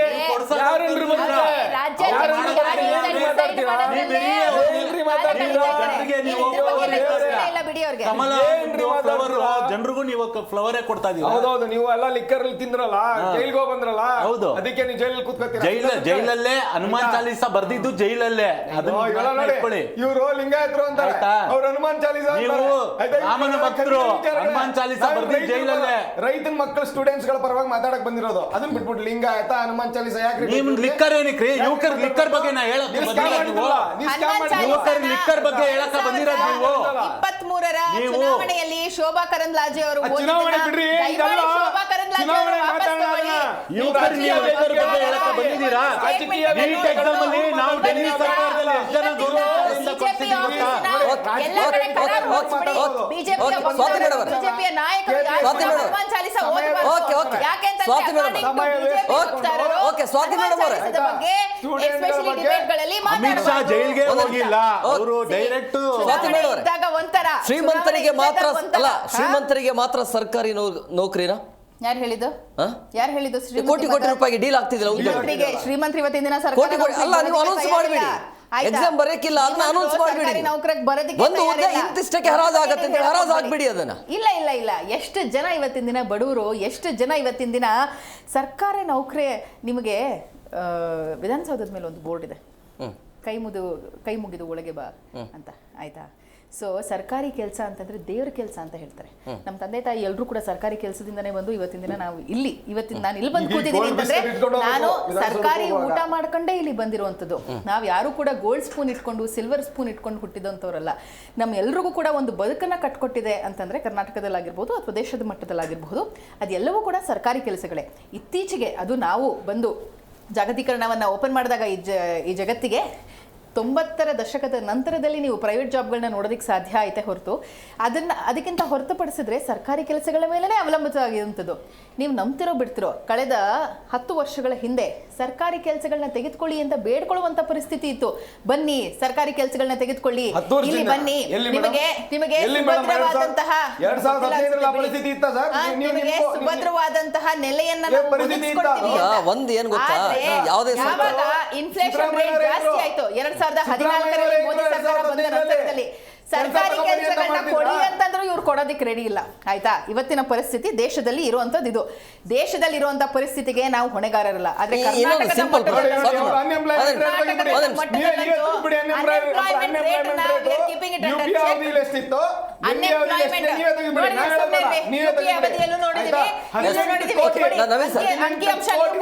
ಅರ್ಹತೆ ಸಾಮರ್ಥ್ಯ ಇರೋರು ಏನ್ ಮಾಡ್ಬೇಕು? ಈ ರೀತಿಯಾಗಿ ಎಲ್ಲ ಹುದ್ದೆಗಳು ಹರಾಜಾಗ್ತಾ ಇದ್ರೆ ಅರ್ಹತೆ ಸಾಮರ್ಥ್ಯ ಇರುವಂತ ವಿದ್ಯಾರ್ಥಿಗಳು, ಓದ್ತಾ ಇರುವಂತ ಜನರ ಭವಿಷ್ಯ ಏನು? ನಾವು ಯುವಕರೆಲ್ಲ ನಾವೊಂದು ತಂಡ ಕಟ್ಕೊಳ್ಳೋಣ, ಇದಕ್ಕೆ ನಾವೊಂದು ಹೋರಾಟ ನಾವು ಮಾಡೋಣ. ನಮಗೆ ಯುವಕರಿಗೆ, ಬಡವರ ಮಕ್ಕಳಿಗೆ ಏನು ಕೆಲಸಗಳು ಸಿಗಬೇಕೋ ಅದಕ್ಕೋಸ್ಕರ ನಾವು ಹೋರಾಡೋಣ. ನಮ್ಮ ಜೊತೆಗೆ ಪ್ರತಿಯೊಬ್ಬರು ಯುವಕರು ನಮ್ಗೆ ಸಪೋರ್ಟ್ ಮಾಡ್ತಾರೆ ಅಂತ ನಾನು ಹೇಳಕ್ಕೆ ಇಷ್ಟಪಡ್ತೀನಿ. ಯಾಕಂದ್ರೆ ವಿದ್ಯಾರ್ಥಿಗಳು ಹೋರಾಟ ಮಾಡ್ತಾನೆ ಇದ್ದಾರೆ, ಬಟ್ ಯಾರು ಕೇಳೋರೇ ಇಲ್ಲಲ್ಲ. ಮಾಡ್ತಾ ಇದೀರಿ, ಆದರೆ ಇದು ಬಂದ್ಬಿಟ್ಟು ಬರೀ ಫ್ರೀಡಮ್ ಪಾರ್ಕ್ಗೆ ಸೀಮಿತ ಮಾಡಲ್ಲ ನಾವು. ಇದು ಒಂದು ಪ್ರತಿಯೊಂದು ಹಳ್ಳಿಲೂ ಇದ್ರದ್ದು ಒಂದು ಧ್ವನಿ ಎತ್ತಿರಿ. ಯಾಕಂದ್ರೆ ಇವತ್ತು ಯುವಕರು ಹೆಚ್ಚಿನ ಜನ ಇರೋದು ಯುವಕರು. ಇವತ್ತು ವೋಟ್ ಬ್ಯಾಂಕ್ ಮಾತ್ರ ನಿಮ್ಗೆ ಯುವಕರದ್ದು ಬೇಕು, ಆದ್ರೆ ಯುವಕರಿಗೆ ನೀವು ಏನೇ ಒಂದು ಕೆಲಸಗಳಾಗ್ಲಿ ಯಾವುದೇ ಒಂದು ಅನುಕೂಲ ಮಾಡ್ಕೊಡ್ತಲ್ಲ. ಸೊ ಇದಕ್ಕೆ ತಕ್ಕ ಉತ್ತರ ಯುವಕರು ಕೊಡ್ತಾರೆ, ಯುವಕರು ಎಚ್ಚೆತ್ಕೊಳ್ತಾರೆ ಅಂತ ನಾನು ಸ್ವಾತಿ ಮೇಡಮ್, ಇನ್ನೊಂದು ಸಿಂಪಲ್ ಪ್ರಶ್ನೆ ಏನು ಅಂದ್ರೆ, ಖಾಲಿ ಇರುವಂತ ಹುದ್ದೆಗಳನ್ನ ಯಾವುದೇ ಸರ್ಕಾರ ಭರ್ತಿ ಮಾಡೋದಿಲ್ಲ, ಅದನ್ನ ಉಳಿಸ್ಕೊಂಡೇ ಬರ್ತಾರೆ. ನಾವು ಮಾಡ್ತಾ ಇದ್ದೇವೆ. ಮೊನ್ನೆ ಕ್ಯಾಬಿನೆಟ್ ಅಲ್ಲಿ ಆಲ್ರೆಡಿ ನಾವು ಅಪ್ರೂವಲ್ ಕೊಟ್ಟಿರುವಂತದ್ದು ಒಳ ಮೀಸಲಾತಿ ಸಮಸ್ಯೆಯನ್ನ ಇವರ ಸರ್ಕಾರ 56,000 ಖಾಲಿ ಹುದ್ದೆ ಇರೋದು. ನಾನು ಅದನ್ನೇ ಹೇಳ್ತಾ ಇದ್ದೀನಿ, ಇವರ ಸರ್ಕಾರದಿಂದ ಏನ್ ಲಾಜಿಕ್ ಅಂತ ಅಲ್ಲ, ಏನ್ ಲಾಜಿಕ್ ಅದು ಇರುವಂತ ಯಾವ ಸರ್ಕಾರ ಭರ್ತಿ ಮಾಡಲಿಕ್ಕೆ ಇರೋದು? Let me tell you something very clearly. Technically ನಾನು ನಿಮಗೆ ಹೇಳ್ತಾ ಇದ್ದೀನಿ, ಒಳ ಮೀಸಲಾತಿ ಸಮಸ್ಯೆ ಇದ್ದಂತದ್ದು ಅದನ್ನ 50% ಬ್ರಾಕೆಟ್ ಅಲ್ಲಿ ಇರಬೇಕಾ ಅಥವಾ ಅದನ್ನ 70% ತೆಗೆದುಕೊಂಡು ಹೋಗ್ಬೇಕಾ ಅನ್ನುವಂಥದ್ದು ಇದು ನಮ್ಮ ಸಮಸ್ಯೆ, ಸರ್ಕಾರವಾಗಿ ನಮ್ಮ ಸಮಸ್ಯೆ ಅಲ್ಲ, ಕೋರ್ಟ್ ಆರ್ಡರ್ ಇದ್ದಂಥದ್ದು. ಕೋರ್ಟ್ ನಲ್ಲಿ ಅದರದ್ದು ಒಂದು ನಿರ್ಣಾಯಕ ಬರಬೇಕಾ ಬೇಡವಾ ಅನ್ನುವಂತ ಒಂದು ಇಶ್ಯೂ ಇದ್ದಿದ್ದು. But despite what ever is happening in the court, ನಮ್ಮ ಕೈಯಲ್ಲಿರುವಂತಹ 50% ಕ್ಯಾಪ್ ನಲ್ಲಿ ನಾವು ಈಗ ಆಲ್ರೆಡಿ ಸರ್ಕಾರಿ ನೌಕರಿಗಳನ್ನ ನಾವು ಕೊಡಬಹುದು ಅನ್ನುವಂತ ಒಂದು ನಿರ್ಧಾರಕ್ಕೆ ನಾವು ಬಂದು ನಾವು ಕ್ಯಾಬಿನೆಟ್ ಅಲ್ಲಿ ಅದನ್ನ ಮಾಡಿದೀವಿ, ಆಯ್ತಾ? ಇವ್ರ ತರ ನಾವು ಸುಮ್ಮನೆ ಕೂತ್ಕೊಳ್ಳಿಲ್ಲ, ಸುಮ್ಮನೆ ಕೂತ್ಕೊಳ್ಳಿಲ್ಲ. ಯಾವ ಭರ್ತಿಗಳನ್ನು ಮಾಡಲ್ಲ, ಯಾವ ಎಕ್ಸಾಮ್ಗಳನ್ನು ಕಂಡಕ್ಟ್ ಮಾಡೋದಿಲ್ಲ, ಸಿನಿಮಾ ನೋಡೋದು ಬಿಟ್ಟು ಇವ್ರು ಮುಖ್ಯಮಂತ್ರಿಗಳು ಇನ್ನೇನು ಮಾಡದೇ ಇಲ್ಲ. ಇಂಥ ಕೆಳಗಡೆ ಇಳಿಸಿದ ನಂತರದಲ್ಲಿ ಈ ಸರ್ಕಾರನೇ ಸತ್ತೋಯ್ತು, ಬಿಜೆಪಿ ಕಾರ್ಯಕರ್ತರು ಇವರ ಗಾಡಿಗಳನ್ನ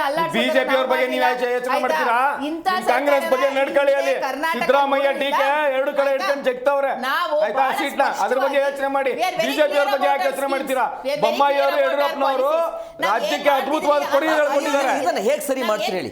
ಹೌದು, ಇವಾಗ ನೇಮಕಾತಿ ಆಗುತ್ತೆ, ನೀವು ನೋಡ್ತಾ ಇರಿ. ಇನ್ನ 2 ರಿಂದ 3 ತಿಂಗಳ ಅವಧಿಯಲ್ಲಿ ನಿಮಗೆ ಒಂದು ನೇಮಕಾತಿ ಆಗೋದಕ್ಕೆ ಶುರು ಆಗುತ್ತೆ. ಪರ್ಸನಲ್ ಲೆವೆಲ್ ನಾನು ಹೇಳ್ತಾ ಇದ್ದೀನಿ, ಮೊನ್ನೆ ಯಾವುದೋ ಒಂದು ಕೆಲಸಕ್ಕೆ ನಾನು RTO ಸಂಸ್ಥೆಗೆ ಹೋಗಿದ್ದಂತ ಸಂದರ್ಭದಲ್ಲಿ ಅಲ್ಲಿದ್ದಂತ ಒಂದಿಷ್ಟು ಅಧಿಕಾರಿಗಳು ನನ್ನ ಕೇಳ್ತಾ ಇದ್ರು, ಬಿಕಾಸ್ ನಾನು ಪಕ್ಷದಲ್ಲಿ ನಾನು ಜೋಡಿಸ್ಕೊಂಡಿದ್ದೀನಿ ಅಥವಾ ಸರ್ಕಾರದ ಪ್ರತಿನಿಧಿಯಾಗಿ ನಾನು ಇದ್ದೀನಿ ಅಂತ. ಮೇಡಮ್ ಏನಾಗುತ್ತೆ, ನೇಮಕಾತಿಗಳು ಹೇಗಾಗುತ್ತೆ? ನೀವು ಒಳ್ಳೆ ಕೆಲಸ ಮಾಡಿದ್ರಿ, ಯಾಕೆ ಅಂತಂದ್ರೆ ಕೋರ್ಟ್ ಆರ್ಡರ್ ಏನೇ ಇರಲಿ 50% ಕ್ಯಾಪ್ ಏನಿದೆ ಅದರ ಆ ಡಿಸಿಷನ್ ನೀವು ತಗೊಂಡು ಇವತ್ತಿನ ದಿನ ಭರ್ತಿ ಮಾಡ್ತಾ ಇದೀವಿ. This is what was needed, because ಆಮೇಲೆ ಕೋರ್ಟ್ ಆರ್ಡರ್ ಕೇವಲ ಅಲ್ಲ, ಅದು ಅನೌನ್ಸ್ ಆಗಬಾರ್ದು, ಆದಷ್ಟು ಬೇಗ ಆಗಬೇಕು. ಕೋರ್ಟ್ ಆರ್ಡರ್ ಏನೇ ಬಂದ್ರು ಕೂಡ ಈಗ ಏನ್ ನೇಮಕಾತಿ ಮಾಡ್ತೀವಲ್ಲ ಅವರಿಗೆ ಯಾವುದೇ ಸಮಸ್ಯೆ ಆಗೋದಿಲ್ಲ. They will be permanent employees ಅನ್ನುವಂಥದ್ದು. ಇದನ್ನ ಜನ ರಸ್ತೆಗಳಲ್ಲಿ ಇಲಾಖೆಗಳಲ್ಲಿ ಶ್ಲಾಘಿಸ್ತಾ ಇದ್ದಾರೆ. ಇದನ್ನ ಅರ್ಥ ಮಾಡ್ಕೊಳ್ಳೋದಕ್ಕೆ ಸಾಧ್ಯ ಆಗದೆ ಇದ್ರೆ ಬಿಜೆಪಿ ಸರ್ಕಾರಕ್ಕೆ ಬರೀ ಆರೋಪ ಮಾಡೋದೇ ಅವ್ರ ಕೆಲಸ ಆದ್ರೆ ನಾನೇನು ಮಾಡೋದಕ್ಕಾಗೋದಿಲ್ಲ. Yes, thank you very much 3 ಜನಕ್ಕೆ ಇಷ್ಟೊಂದು ಕಾರ್ಯಕ್ರಮಕ್ಕೆ ಜಾಯ್ನ್ ಆಗಿದ್ದಕ್ಕೆ. ಎಸ್, ನೋಡಿದ್ರಲ್ಲ ವೀಕ್ಷಕರೇ, ಈ KPSCಯಲ್ಲಿ ಬ್ರಹ್ಮಾಂಡ ಭ್ರಷ್ಟಾಚಾರ ಅಂತೂ ನಿರಂತರವಾಗಿ ನಡೀತಾನೆ ಇದೆ. ಈ ಸರ್ಕಾರ ಆದರೂ ಅಭ್ಯರ್ಥಿಗಳ ಭವಿಷ್ಯದ ದೃಷ್ಟಿಕೋನದಿಂದ ನಿಯತ್ತಾಗಿ ಅಂದರೆ ಪ್ರಾಮಾಣಿಕವಾಗಿ ಪರೀಕ್ಷೆ ಆಗುವಂಥ ಕೆಲಸ ಆಗಬೇಕು.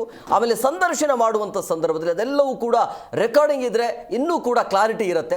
ಸೊ ಹಾಗಾಗಿ ಆ ಕೆಲಸವನ್ನು ಈ ಸರ್ಕಾರ ಮಾಡಲಿ. ಅದರ ಜೊತೆಗೆ ಈ ಕೋಟ್ಯಾಂತರ ರೂಪಾಯಿ ದುಡ್ಡು ಕೊಟ್ಟು ಜಾಬನ್ನು ತಗೋತಾರಲ್ಲ ಅವರಿಗೆ ಇಂಡೈರೆಕ್ಟಾಗಿ ನಾವೇ ಅವಕಾಶ ಮಾಡ್ದಂಗೆ ಆಗುತ್ತೆ ಭ್ರಷ್ಟಾಚಾರಕ್ಕೆ. ಸೊ ಹಾಗಾಗಿ ಆ ಕೆಲಸ ಆಗಬಾರ್ದು. ಇನ್ಮೇಲೆ ಆದರೂ ಈ ಸರ್ಕಾರ ಎಚ್ಚೆತ್ತುಕೊಳ್ಬೇಕು. ಪಾರದರ್ಶಕವಾಗಿ ಯಾವ ರೀತಿಯಾಗಿ ಎಕ್ಸಾಮನ್ನು ನಡೆಸಬೇಕು ಆ ಕೆಲಸವನ್ನು ಇನ್ಮೇಲೆ ಆದರೂ ಮಾಡಲಿ ಅಂತ ಹೇಳ್ತಾ ಇವತ್ತಿನ ಕಾರ್ಯಕ್ರಮವನ್ನು ಮುಗಿಸ್ತೀವಿ. ನೋಡ್ತಾ ಇರಿ ಜಿ ಕನ್ನಡ ನ್ಯೂಸ್, ಸತ್ಯವೇ ಸುದ್ದಿಯ ಜೀವಾಳ.